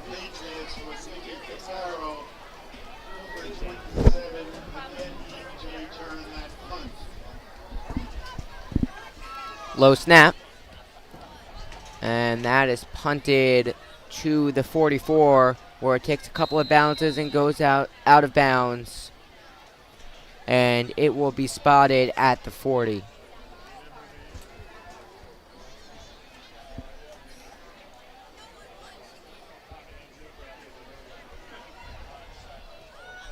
Quagliano, the punter, his main skill set comes on defense. He's great at safety. But when it comes to punting that ball, he's great at, going deep with it, putting it into the other team's zone, as you see there, as they push it back all the way to their own 40.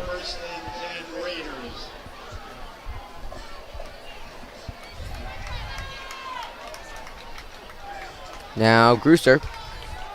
He hands it off. Taken by Moran. And finally taken down by Joey Rena at the 13.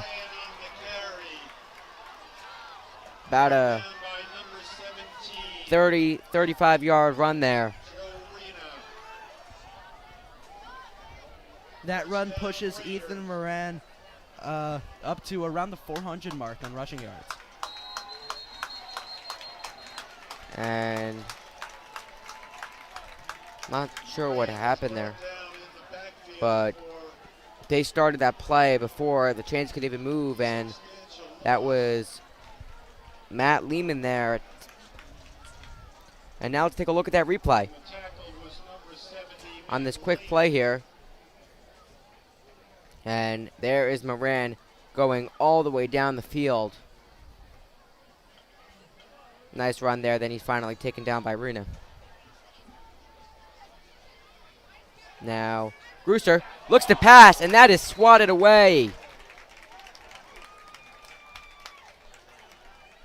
That was swatted away by Matt Quagliana on that play. Third down. Just missed that one. He jumped up, just barely got the tip of his fingers, and it did bounce backwards. So close. That would have been the third interception so far this game from Wayne Hills. Now, Grooser looking to his sideline for the play call.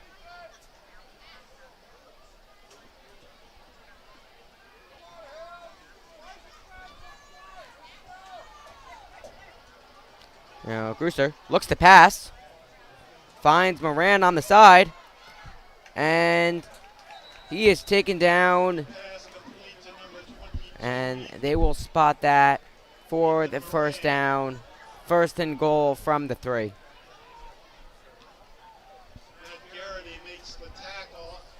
Actually, it looks like it'll be... They might discuss this. Might be 3rd and inches here. Looked like after that play, Joe Rena, quarterback and safety, did run off the field, kind of looking like he was limping a slight bit as he now waits on the sideline.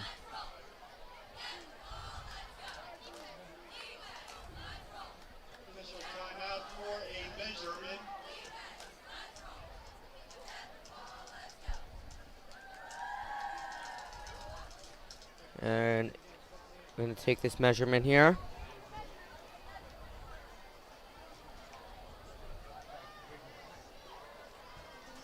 And it is short. It is short.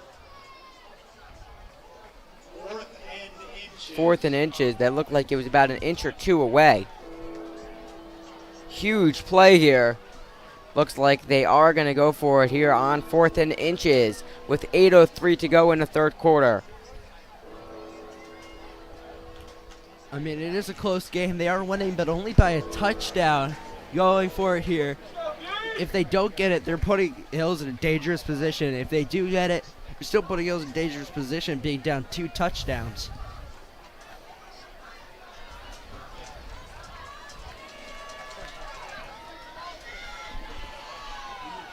Seems like there might have been a clock issue. We have 8:15 to go in the third quarter. Going for it on 4th and inches here. Huge play here at Wayne Hills High School in this rivalry. Now, handed off to Moran. And waiting for the signal from the ref. All the Hills players are saying that was Moran on the carry. We're still waiting for the official signal. Official timeout.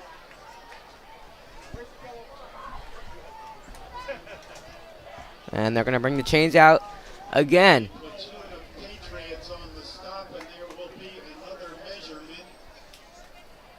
Measurement will be taken. And that is a turnover on downs in favor of Hills. First down, Patriots. They will have the ball at their own 4-yard line. But hey, turnover on downs here.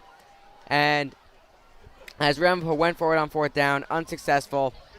Now Hills looking for some action. Hills may be in their own zone, but that turnover is really going to affect Ramapo. They got so close, but they just weren't there. A no gain. Very unfortunate. Hills really has to pull something out here as they're in kind of troubled waters. Yeah, they just got to get it out of this area.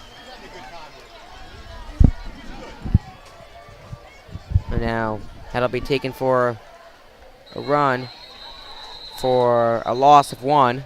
That was Ben Cantella on the carry.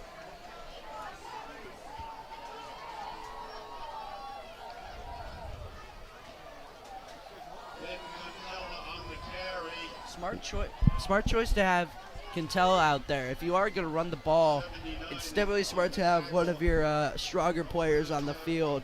You know, he's been breaking tackles left and right all season.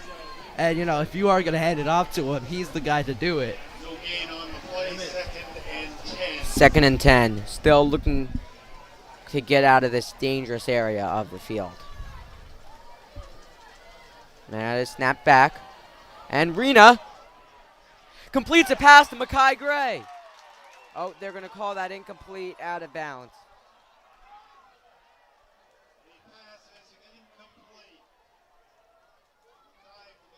And now let's take a look at the replay of that reception, or that incomplete pass. Makai Gray just comes up short of it. He does have it right at about the sideline. Unfortunately, he does drop it. It looks like he got stripped out of his hands by that Ramapo defender. Really close, but unfortunately, he just isn't able to come down with it. Makai Gray, one of the more talented players on the team. Very unfortunate there, as, you know, he does get a lot of targets in these games, especially, you know, if you're deep in your own zone. You're going to have to throw it to someone reliable like Gray. Now, 3rd down. And a flag down on the field.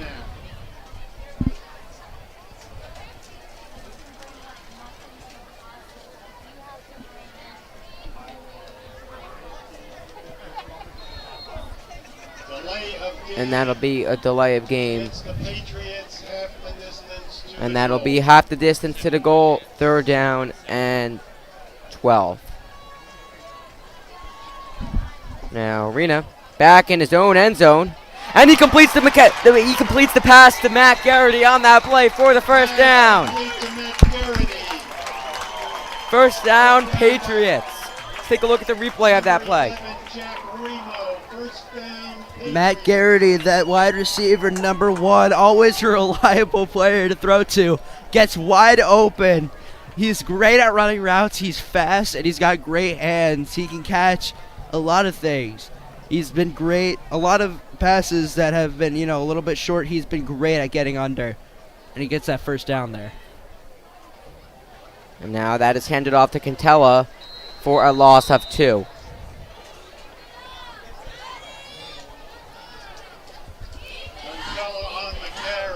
Big reception from Garrity. Bit of an interesting decision to run the ball to Cantella. You know, their running game has been one of their strong points all season, but right now it's looking like passing the ball is definitely something they're going to have to stick to doing, as it has been working for them against this Ramapo defense. 2nd down. And now Rena takes it for himself for a gain of 4 on that play. 3rd down and 6. Rena loves running the ball, and for a good reason. He's good at it. He's gotten a good amount of yards so far this game, and he's 2nd in rushing yards on this team. He's just an all-around fast player, and there's no open targets, Rena's going to be dangerous running down the field. 5:13 to go in the third. Third down, Hills. Now, a lot of pressure, and he completes the pass to Cantella. And pass complete to Ben Cantella. Now let's take a look at the replay. Ben Cantella, easy, wide open screen pass. He's able to pass that first defender. Unfortunately, he is wrapped up, but he's able to get real close to that first down line. It looks like it's about 4th and inches here for the Patriots. Yep, they're going to run this out again. Third time this game, they're going to have to do this within a matter of minutes. Let's see what the call is.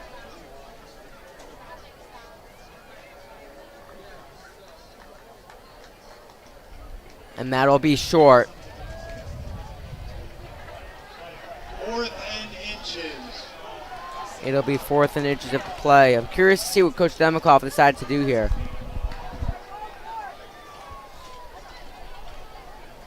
A lot of close calls, especially on these near first downs.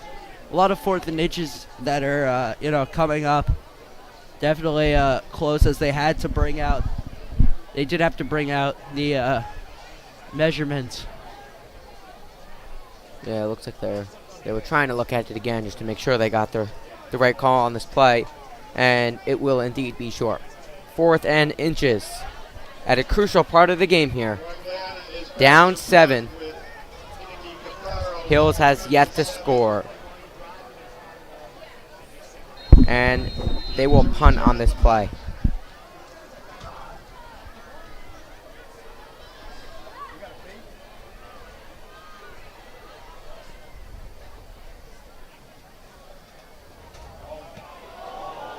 Almost blocked there.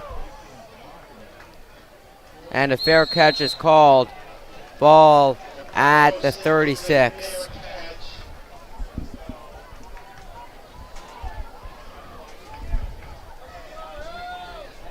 This Ramapo defense has been doing an incredible job this game. So, on 4th and inches, it's going to be really hard to get past that defensive line. And you saw Demikoff called in Quagliana to make the punt.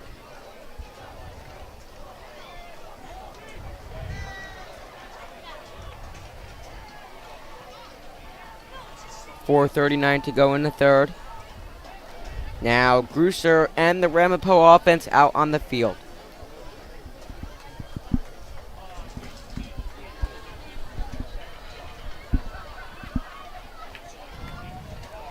Handed off to Moran.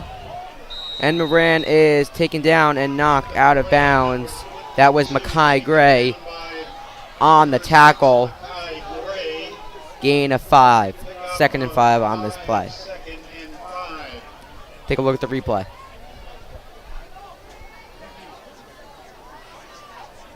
Ethan Moran has really been that number 1 target for Grusser, and it shows. He's a great player all around. And Grusser passes it off to the side, and that will be good for the first down. Ben Robinson on that reception. I believe it's one of his first of the game. We really haven't been speaking about him too much. It's really been a lot. We've been hearing a lot of the name Moran, as well as Robbie Travers. Interesting that, as you said, Robinson hasn't got a lot of touches this game. He is leading in passing yards. And Grusser takes it for himself.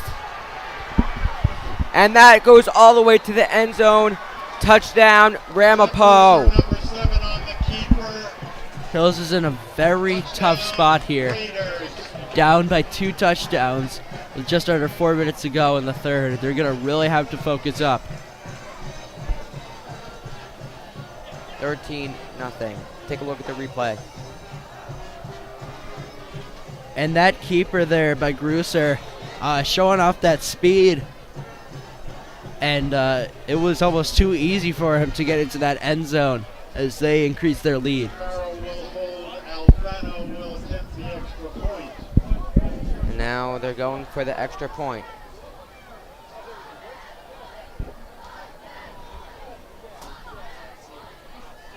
And the kick is good. The kick is good. 3 minutes, 59 seconds. 3:59 to go in the third quarter. Ramapo with a 14-0 lead.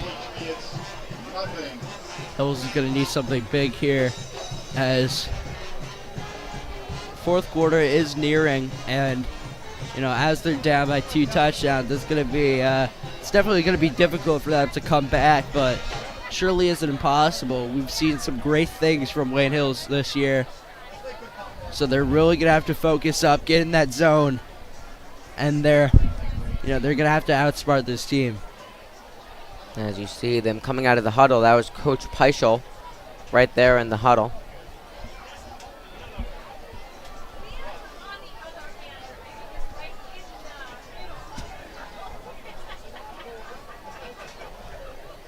And back to receive is Mackay Gray and John Sees.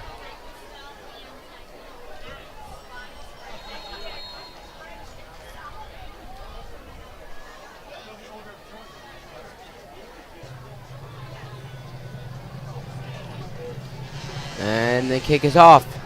And here is Mackay Gray on the ball, looking to run it back.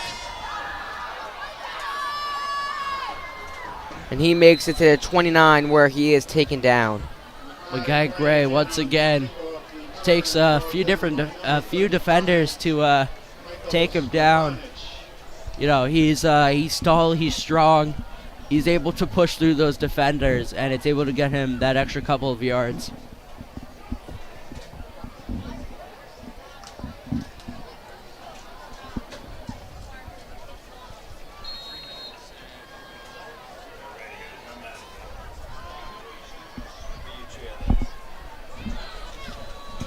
And now that is handed off.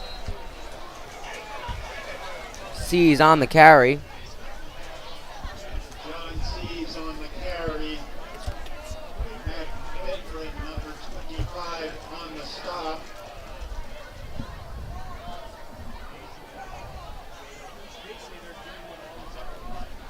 No gain on the play, 2nd and 10.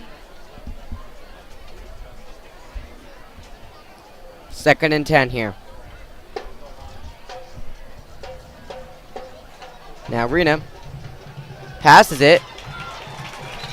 And that is complete to Matt Quagliana for the first down. Take a look at the replay. Quagliana does a great job getting to that ball. And he has to do a bit of a dive to, get through that defender. And it's able to get him those extra yards as they do get that first down.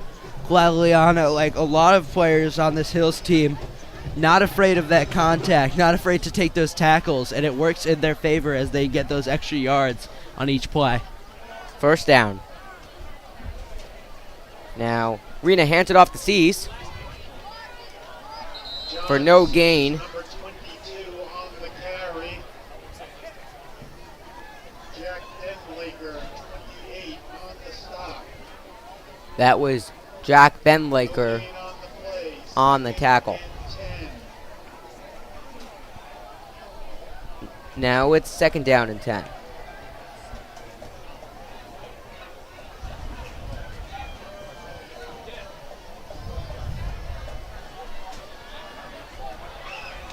Now Rena, with some time, completes a pass to Mackay Gray with some nice moves to get the first down. Here's the replay. Mackay Gray, stiff arm, spin move. He can do it all those skill moves that help him get those extra yards, breaks all those tackles. He's been doing a great job at it, using that strength to his advantage, and he gets that first down for the Wayne Hills Patriots. Hills looking for some action here, late in the third. And now Sees on the carry for a gain of 5. That'll actually be a gain of 4. 2nd and 6. Sees when he gets between those that defensive line, it's almost like he's camouflaged. He gets through them, and after that, it's smooth sailing for him.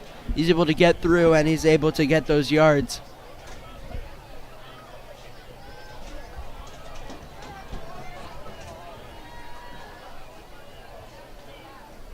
Now Arena hands it off to C's again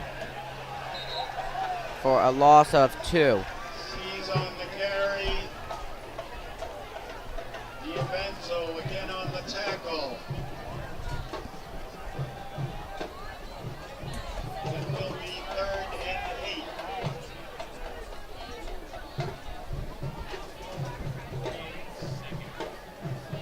8. Hill's still utilizing that running game, but so far in this game, they've really been excelling when it comes to passing. Something Raiders really haven't been, looking at on defense. Now 3rd down. Rena completes a pass to Makai Gray, who is taken down at the 29, and that is a 1st down. Take a look at the replay. Rena does a great job, drops back, throws it to Makai Gray. Once he has it in his hands, it is real difficult to take him down. He runs a little bit for those extra yards, and he does a great job as he gets that 1st down. Now 1st down from the 29.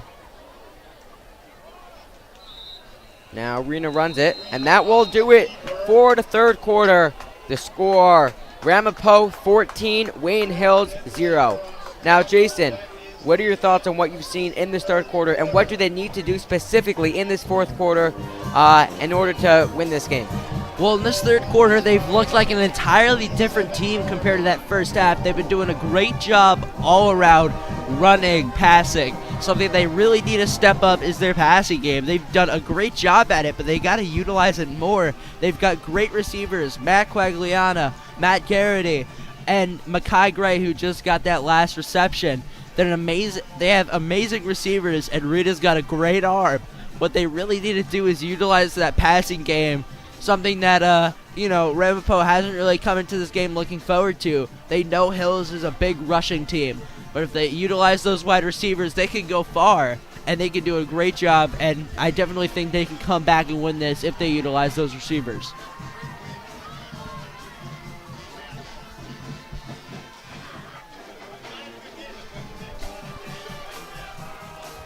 And this is final quarter of the game.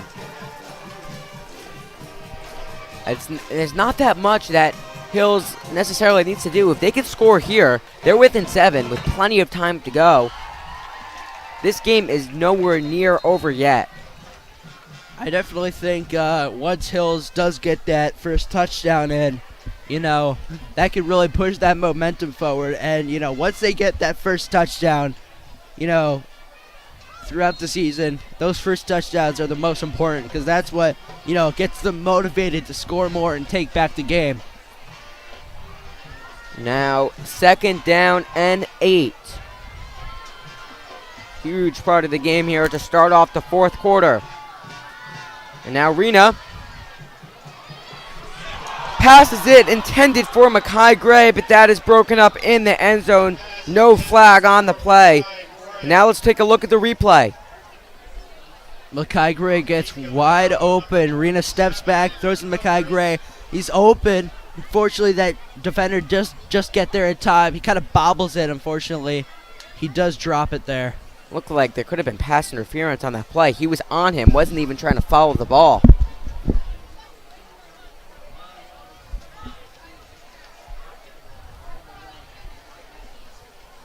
And now 3rd down and 8.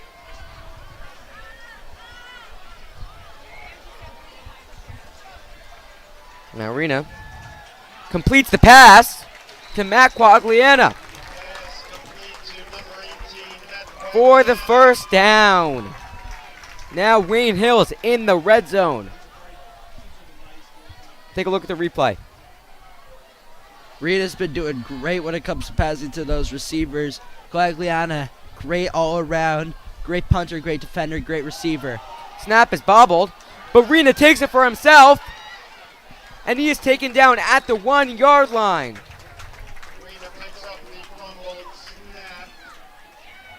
Looks like that'll actually be at the 3. Able to pick up that snap and get the gain on that play for the 1st down. It is now 1st and goal for the Patriots. Great way to make the best out of a bad situation. He does drop it, so he can't get that pass off. but once he starts running, he can really get moving. Rita's a fast quarterback, and once he gets in there, he gets all the way to that 3. Something really big for Hales.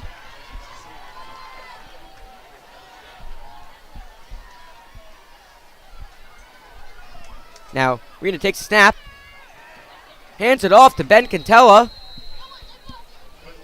and that is just short. That'll be at like the half-yard line.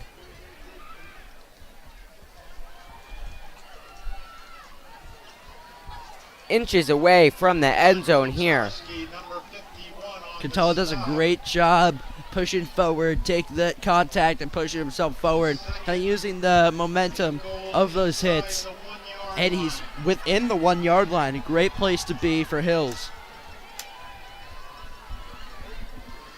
Hands it off to Cantella again, and he makes it into the end zone. Touchdown, Patriots!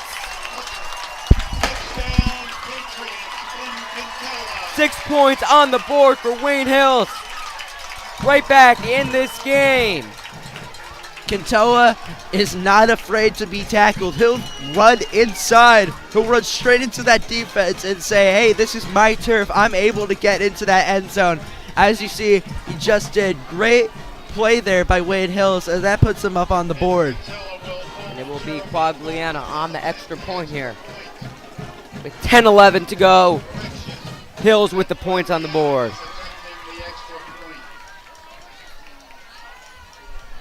And that kick is good.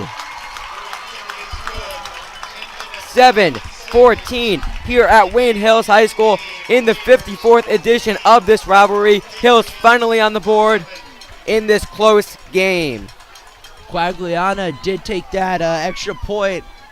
That was his 4th job so far on the field this game. Wide receiver, punter, safety, and now he's playing kicker for them. He's doing a great job all around. Insanely talented player, and he did have that big first down that got them to around that 9-yard line. He's been a key player for this game, for this team in this game, and I can see many more great plays from him to come.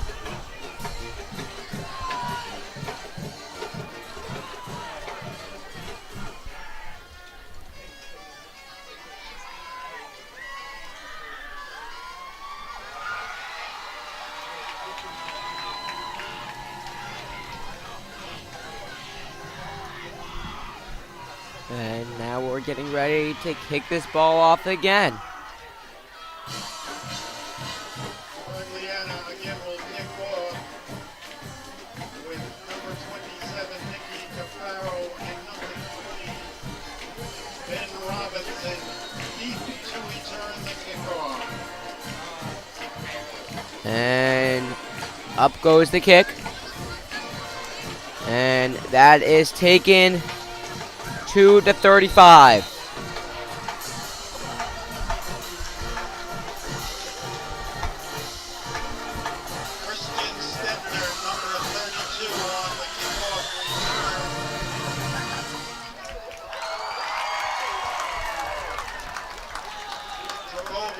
On the tackle for the Patriots.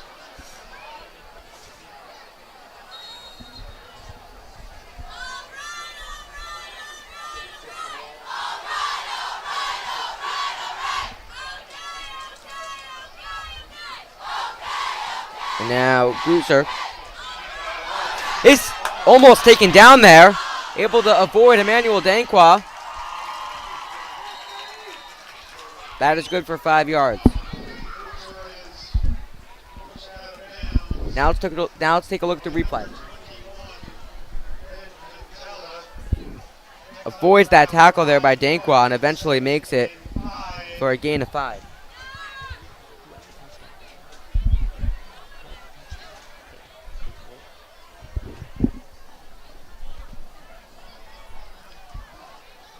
And now that's handed off. And that is taken to the 30, to the 20, to the 10. Touchdown, Ramapo, Ethan Moran on the carry. That is a touchdown for Ramapo, their 3rd of the game. Now the score 7-20.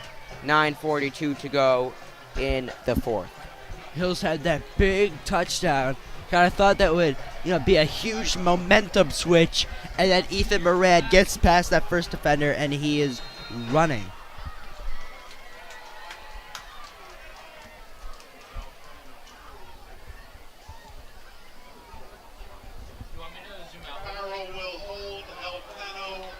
Galfano on the extra point.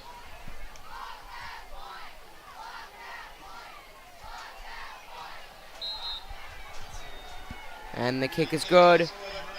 21-7 Ramapo.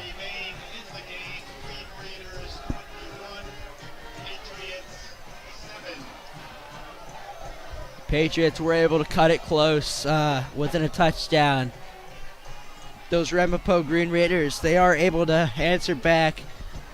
Hills really kind of fell apart there on defense. Very unfortunate.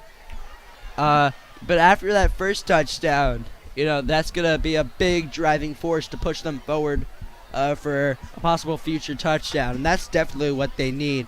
They're going to have to push forward. They're going to have to do, they're going to have to outplay this Ramapo defense.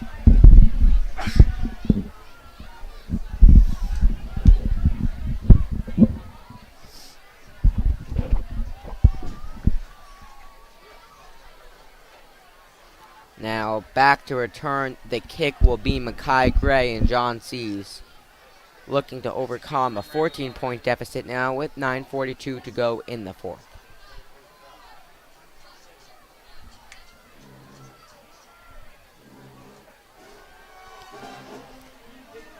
And here is Makai Gray.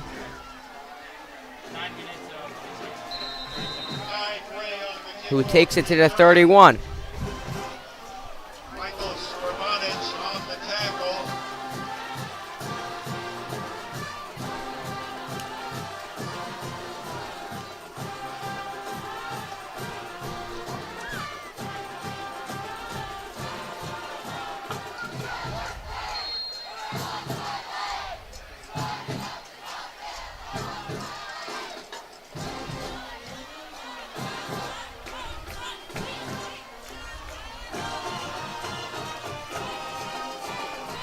First down. Now, Rena takes it for himself. And that is a gain of 9 on the carry. 2nd and 1.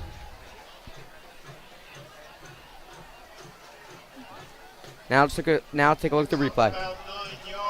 Real little play action there. Rena does a great job breaking those first few tackles, and once again, said it before and gonna say it again. He's fast. He's great when it comes to running, and he's able to get to about, I believe, 2nd and 4. Now handed off to Seas. Taken down short of the first down. It'll be 3rd and 1. With 8:51 to go in the fourth. That was Robbie Travers on the tackle. Wayne Hills, this rushing whole, this triplet of rushers, you got Seas, Cantella, and Rena all doing great jobs. Fast players, they're able to, get around up and down the field very quickly. And a timeout taken by Hill. It seems like there was a little bit of miscommunication by the coaching staff and Rena and the offense.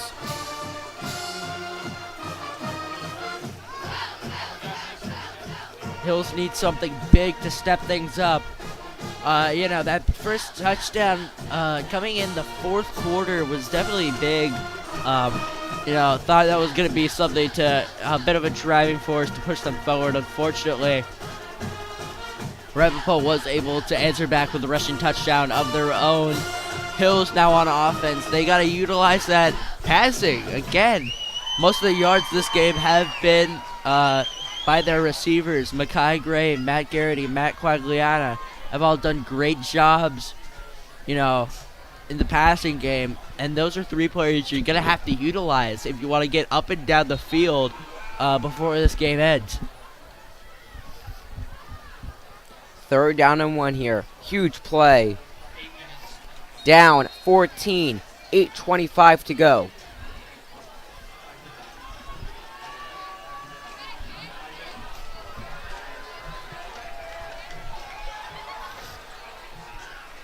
Now, Rena takes it and makes it to the 45 where he is taken down. 1st down, Patriots. What a run there by Joey Rena yet again.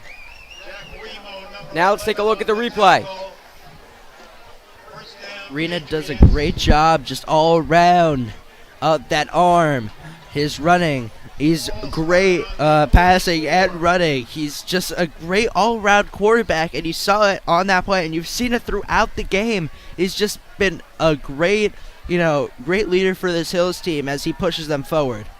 1st down from the 44. Now Rena looks to pass, and that is tipped.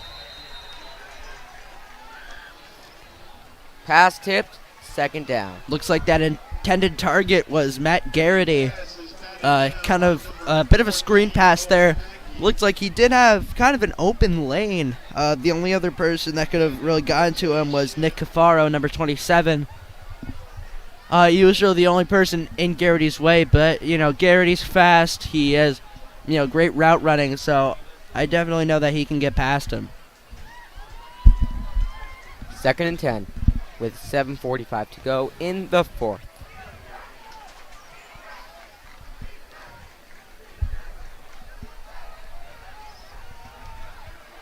Now Rena passes it towards the sideline, and that is complete to Mackay Gray for the 1st down. Let's take a look at the replay. Mackay Gray gets open so easily. Wide open right at the sideline, able to get those steps in before he is taken out. And that will be called back. It was holding against number 56, Edis Valeu. Now, 2nd down and long.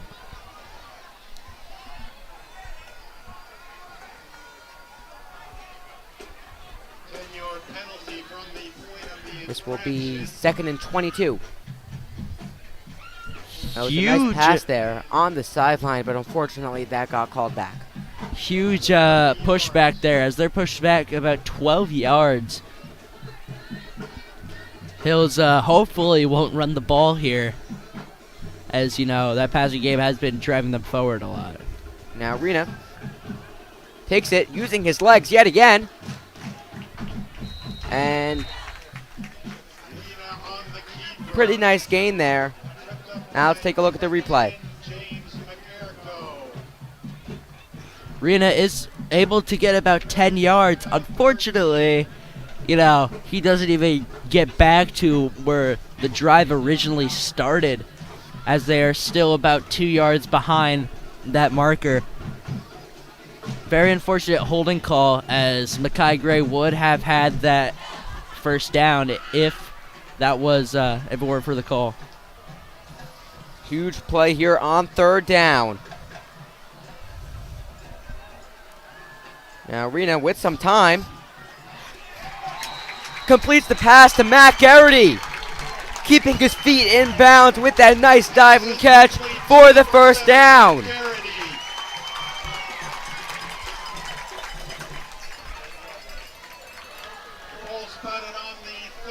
Ball at the 30-yard line with 6:43 to go in the 4th. They need to score desperately right now in order for them to have any shot of coming back to win this game. And now Rita throwing off to the side. Not sure who that was intended for.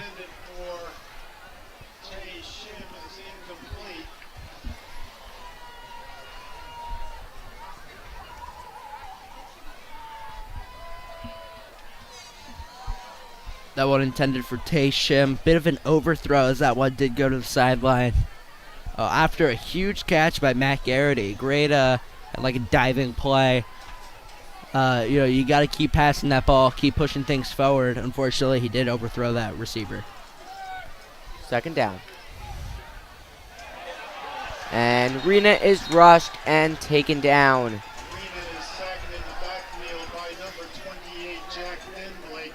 Sacked by Jack Denblaker. I mean, you could kind of figure that this is 4th down territory. What do you think?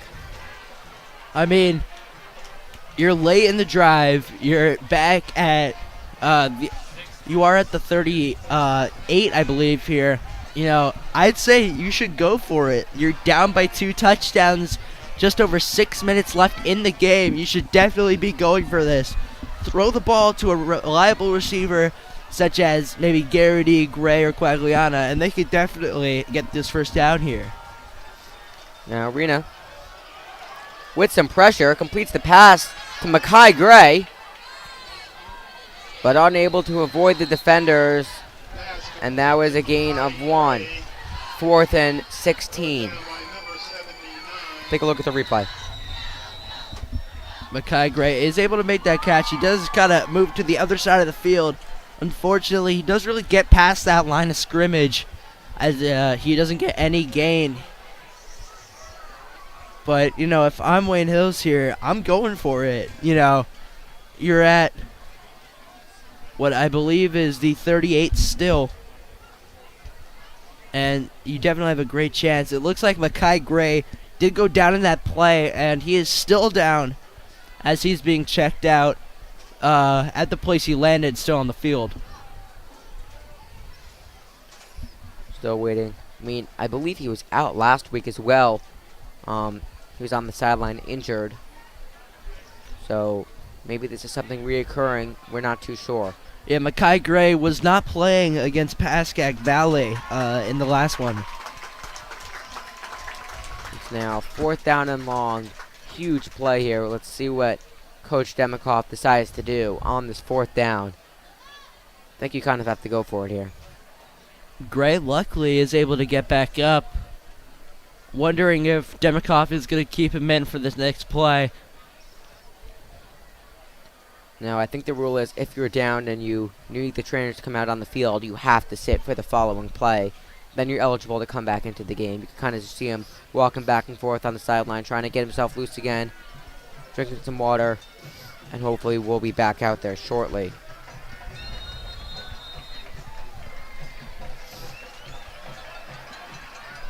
Now, huge play here on 4th down at Wayne Hills High School.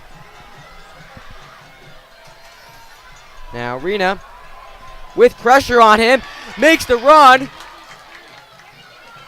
and he gets the 1st down. An incredible run by Joey Rena on that play for the 1st down. Run, Rena, run. He's been doing a great job at it as he pushes forward for that 1st down. Let's take a look at the replay.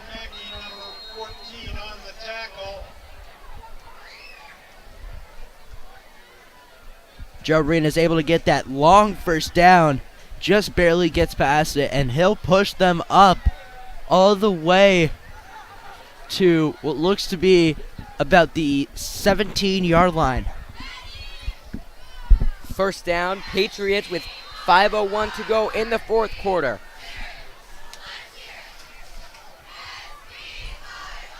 Now Rena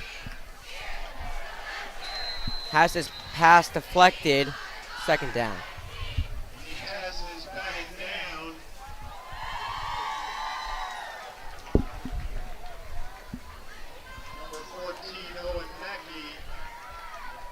After a huge play like that from Marina, the tip pass is definitely a bummer to see, as that's going to slow down this this heat that they got going on after that big play.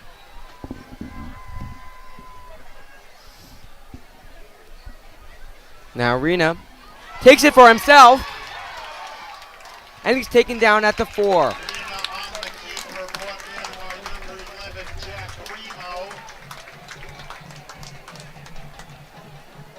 Hill's looking for some life left in this game. Let's take a look at the replay.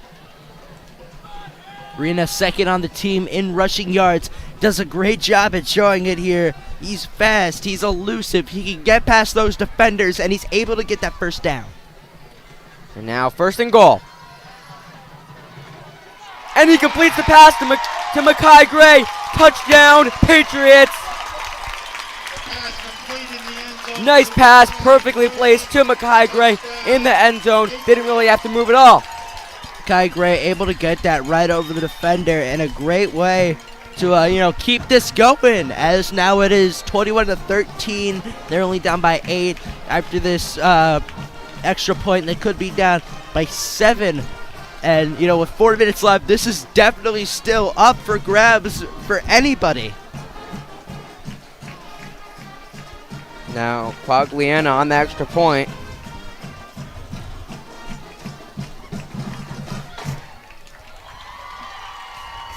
And that kick is good. We have a 7-point game with 4:12 to go in the fourth quarter. In this rivalry between the Patriots of Wayne Hills and the Raiders of Ramapo. Now let's take a look at the replay of that touchdown. Reyna does a great job. Throws it right to Mackay Gray right after the snap. Gray, he is a bit contested, but he's able to jump up and catch that. Hardly had to move, using that height to his advantage. Huge play there, as that's going to push them forward. With just over 4 minutes left, they're only down by 7. This one is up for grabs.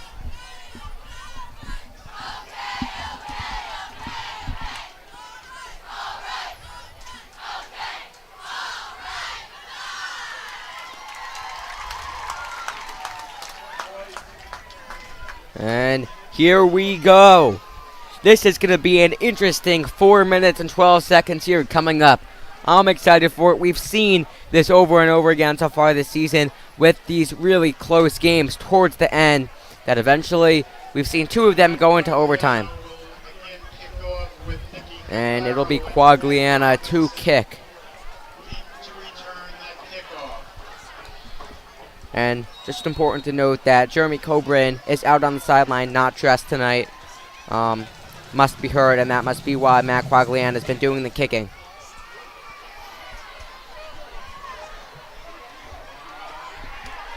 And that is Cafaro on the return. And finally taken down at the 47.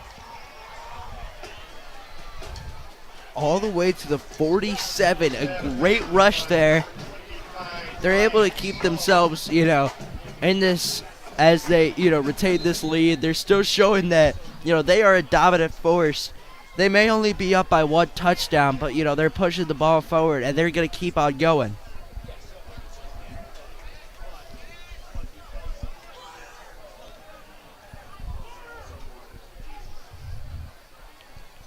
Both teams in a huddle now.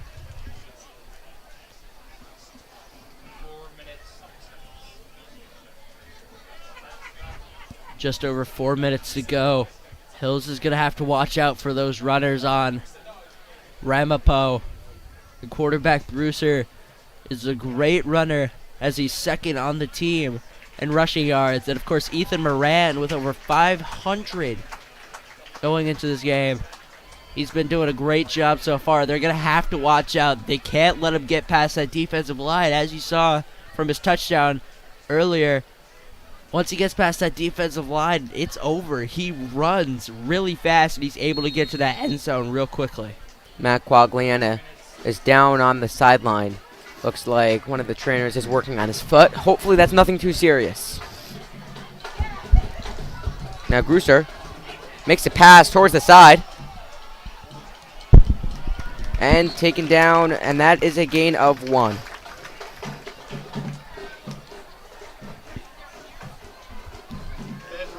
On the carry.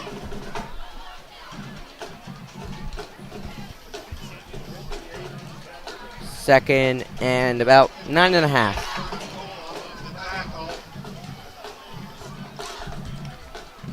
Now that is handed off. That was Ethan Moran on the carry. 3rd down. Really close one here at Patriot Stadium. This big rivalry, seeing a very close game is going to be, very exciting.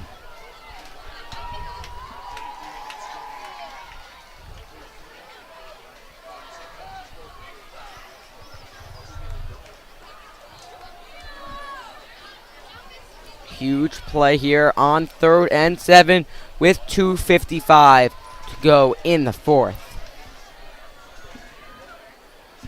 Now Grusser completes a pass, and that'll be good for a first down. Pass completed to number 8, Robbie Travers, for the first down. Let's take a look at the replay. And Travers is wide open. He's able to get a few yards in after the catch. Eventually taken down by Nick Hogan. He's able to get that first down for the Raiders. Very big play as they push forward and they avoid that 4th down. I mean, if Nick Hogan was able to take him down just a little bit faster, he would have been short of the first down, and Coach Gibbs would have been faced with the decision on what to do. And now it's 2:06 to go in the 4th. And that is Moran on the carry for a gain of 1.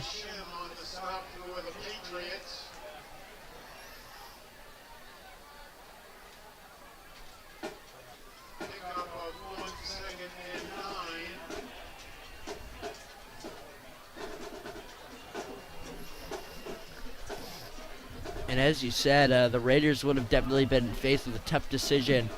If it did come down to 4th down, I definitely would have gone for it. Punting's really only an option this late in the game. You don't have to go for it. You don't have to punt the ball. You don't have to go for it. It's really up to basic instinct, what you think will be best for this team. And Raiders have been doing a great job on offense. And, with what would have been around 4th and 1, they definitely could have ran it in for that first. Now, 2nd and 9 here for the offense.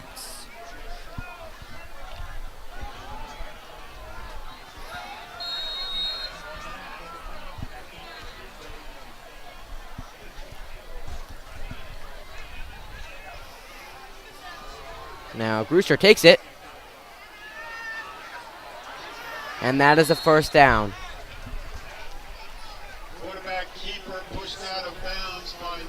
Ramapo might just be able to run out the clock here, as we have a minute to 50. As we have a minute 50 to go in the 4th quarter.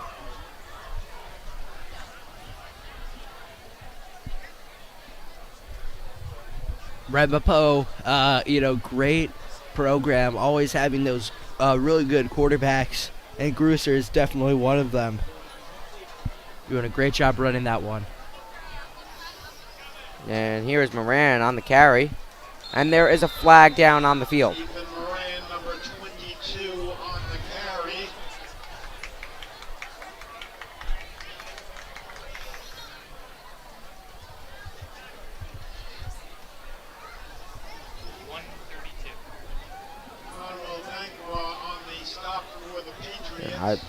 It looks like they're just going to pick that flag up.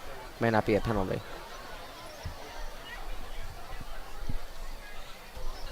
A penalty marker is down. Oh, and that will be brought back. It's holding against Ramapo. Or. Oh, and that penalty was declined.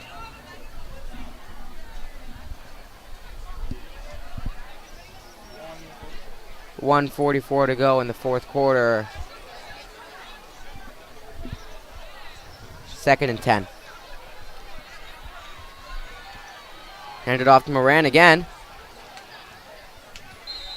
And that is a gain of 5. 3rd and 5 now, with a minute 35 to go in the 4th. In this game, Ethan Moran has been doing a great job getting those long rushes. In these last few plays, Hills have been doing a great job at stopping them. Their rushing defense has definitely, stepped up its game later on, especially in the second half.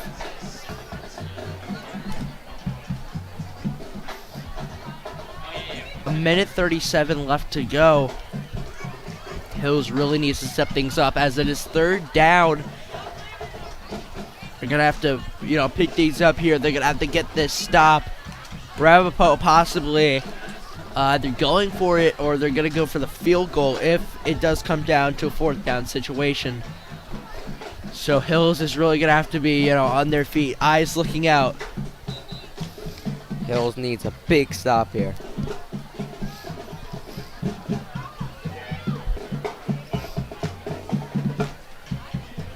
Now out of the huddle. 3rd and 5.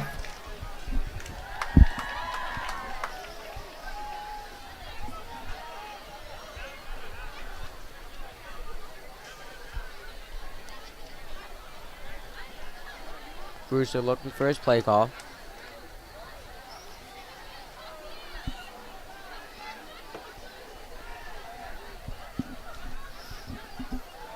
And that is taken for a run by Moran for no gain. 4th and 5 now with 1:27 to go in the 4th. Savoriano on the tackle. Huge stop there from Hills. 4th and 5 at the 25. Ramapo looking like they might go for it as they keep their quarterback Jack Gruser on the field. And the clock is just winding down as we're hitting a minute.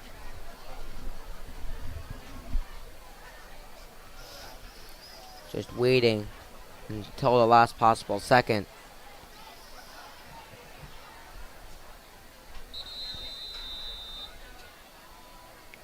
And a timeout taken by Ramapo to avoid the delay of game.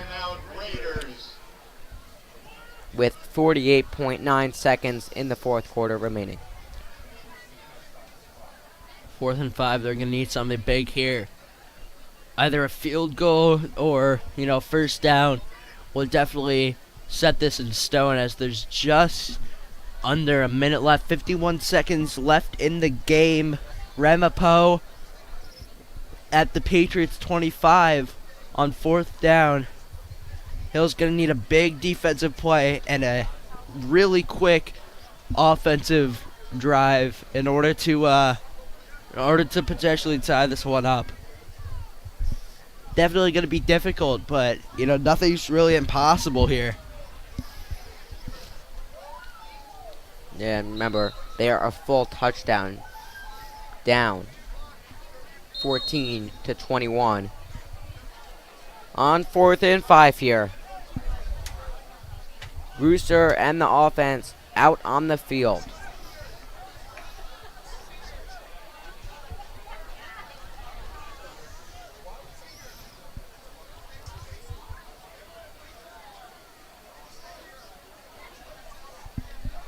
Now Brewster. And that pass is incomplete. Turnover on downs here. Hills will get the ball at the 25 with 45.6 seconds to go in the 4th quarter. Let's take a look at the replay.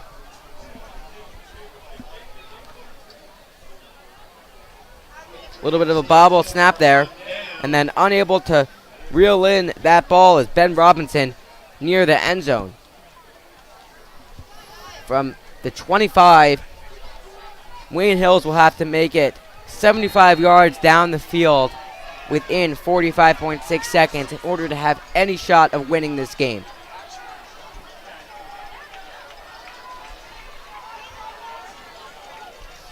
And Arena and the offense out on the field. Now Arena completes the pass. Oh, they're going to call that incomplete. 2nd down and 10. Pass intended for Matt Garrity, number 7, is incomplete. They need, let's take a look at the replay. Garrity almost has it in his hands. He does take a bit of a fall. Kind of bobbles it around. Unfortunately, it does leave him as he is chased down by number 23, Dylan Snee.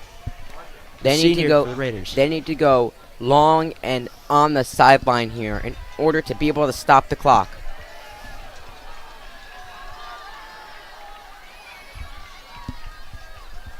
Reno with some time. And completes the pass to Dankwa. And wasn't able to get out of bounds. It will be a running clock. Clock at 25 now. It will be 3rd and And they just spike it on this play. It's 4th and 2. 4th and 2, 20 seconds left in the game. They are down by 7. They're going to need something huge. They are going to need some magic here on this play. They're bringing in John Seas, the speedster of the team, potentially a run play. If Seas does get past that defensive line, he could easily get to that first down. But it looks like they're running a passing play here. We got 5 receivers with time. And that pass is incomplete to Garrity with no flag on the play. That's the second time of this game where it looked like there was pass interference. Let's take a look at that replay. Rena does a great job at dropping back. He's able to throw it to Garrity. Garrity almost has it. And, definitely close there. And that will do it for this game. It will be a turnover on downs with 12 seconds. And Ramapo will just run out the clock.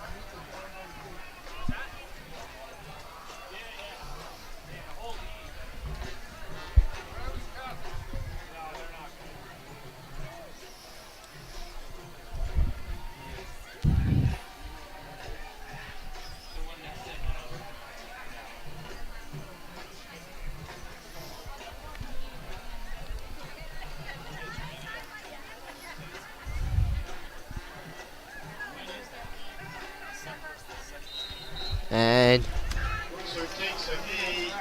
that will do it here at Wayne Hills High School. Ramapo coming away with this win in this rivalry here tonight. Jason, what are your thoughts? Very tough loss here. This is their biggest rival, one of the biggest rivalries in New Jersey high school football, So for them to lose this, it's going to be tough.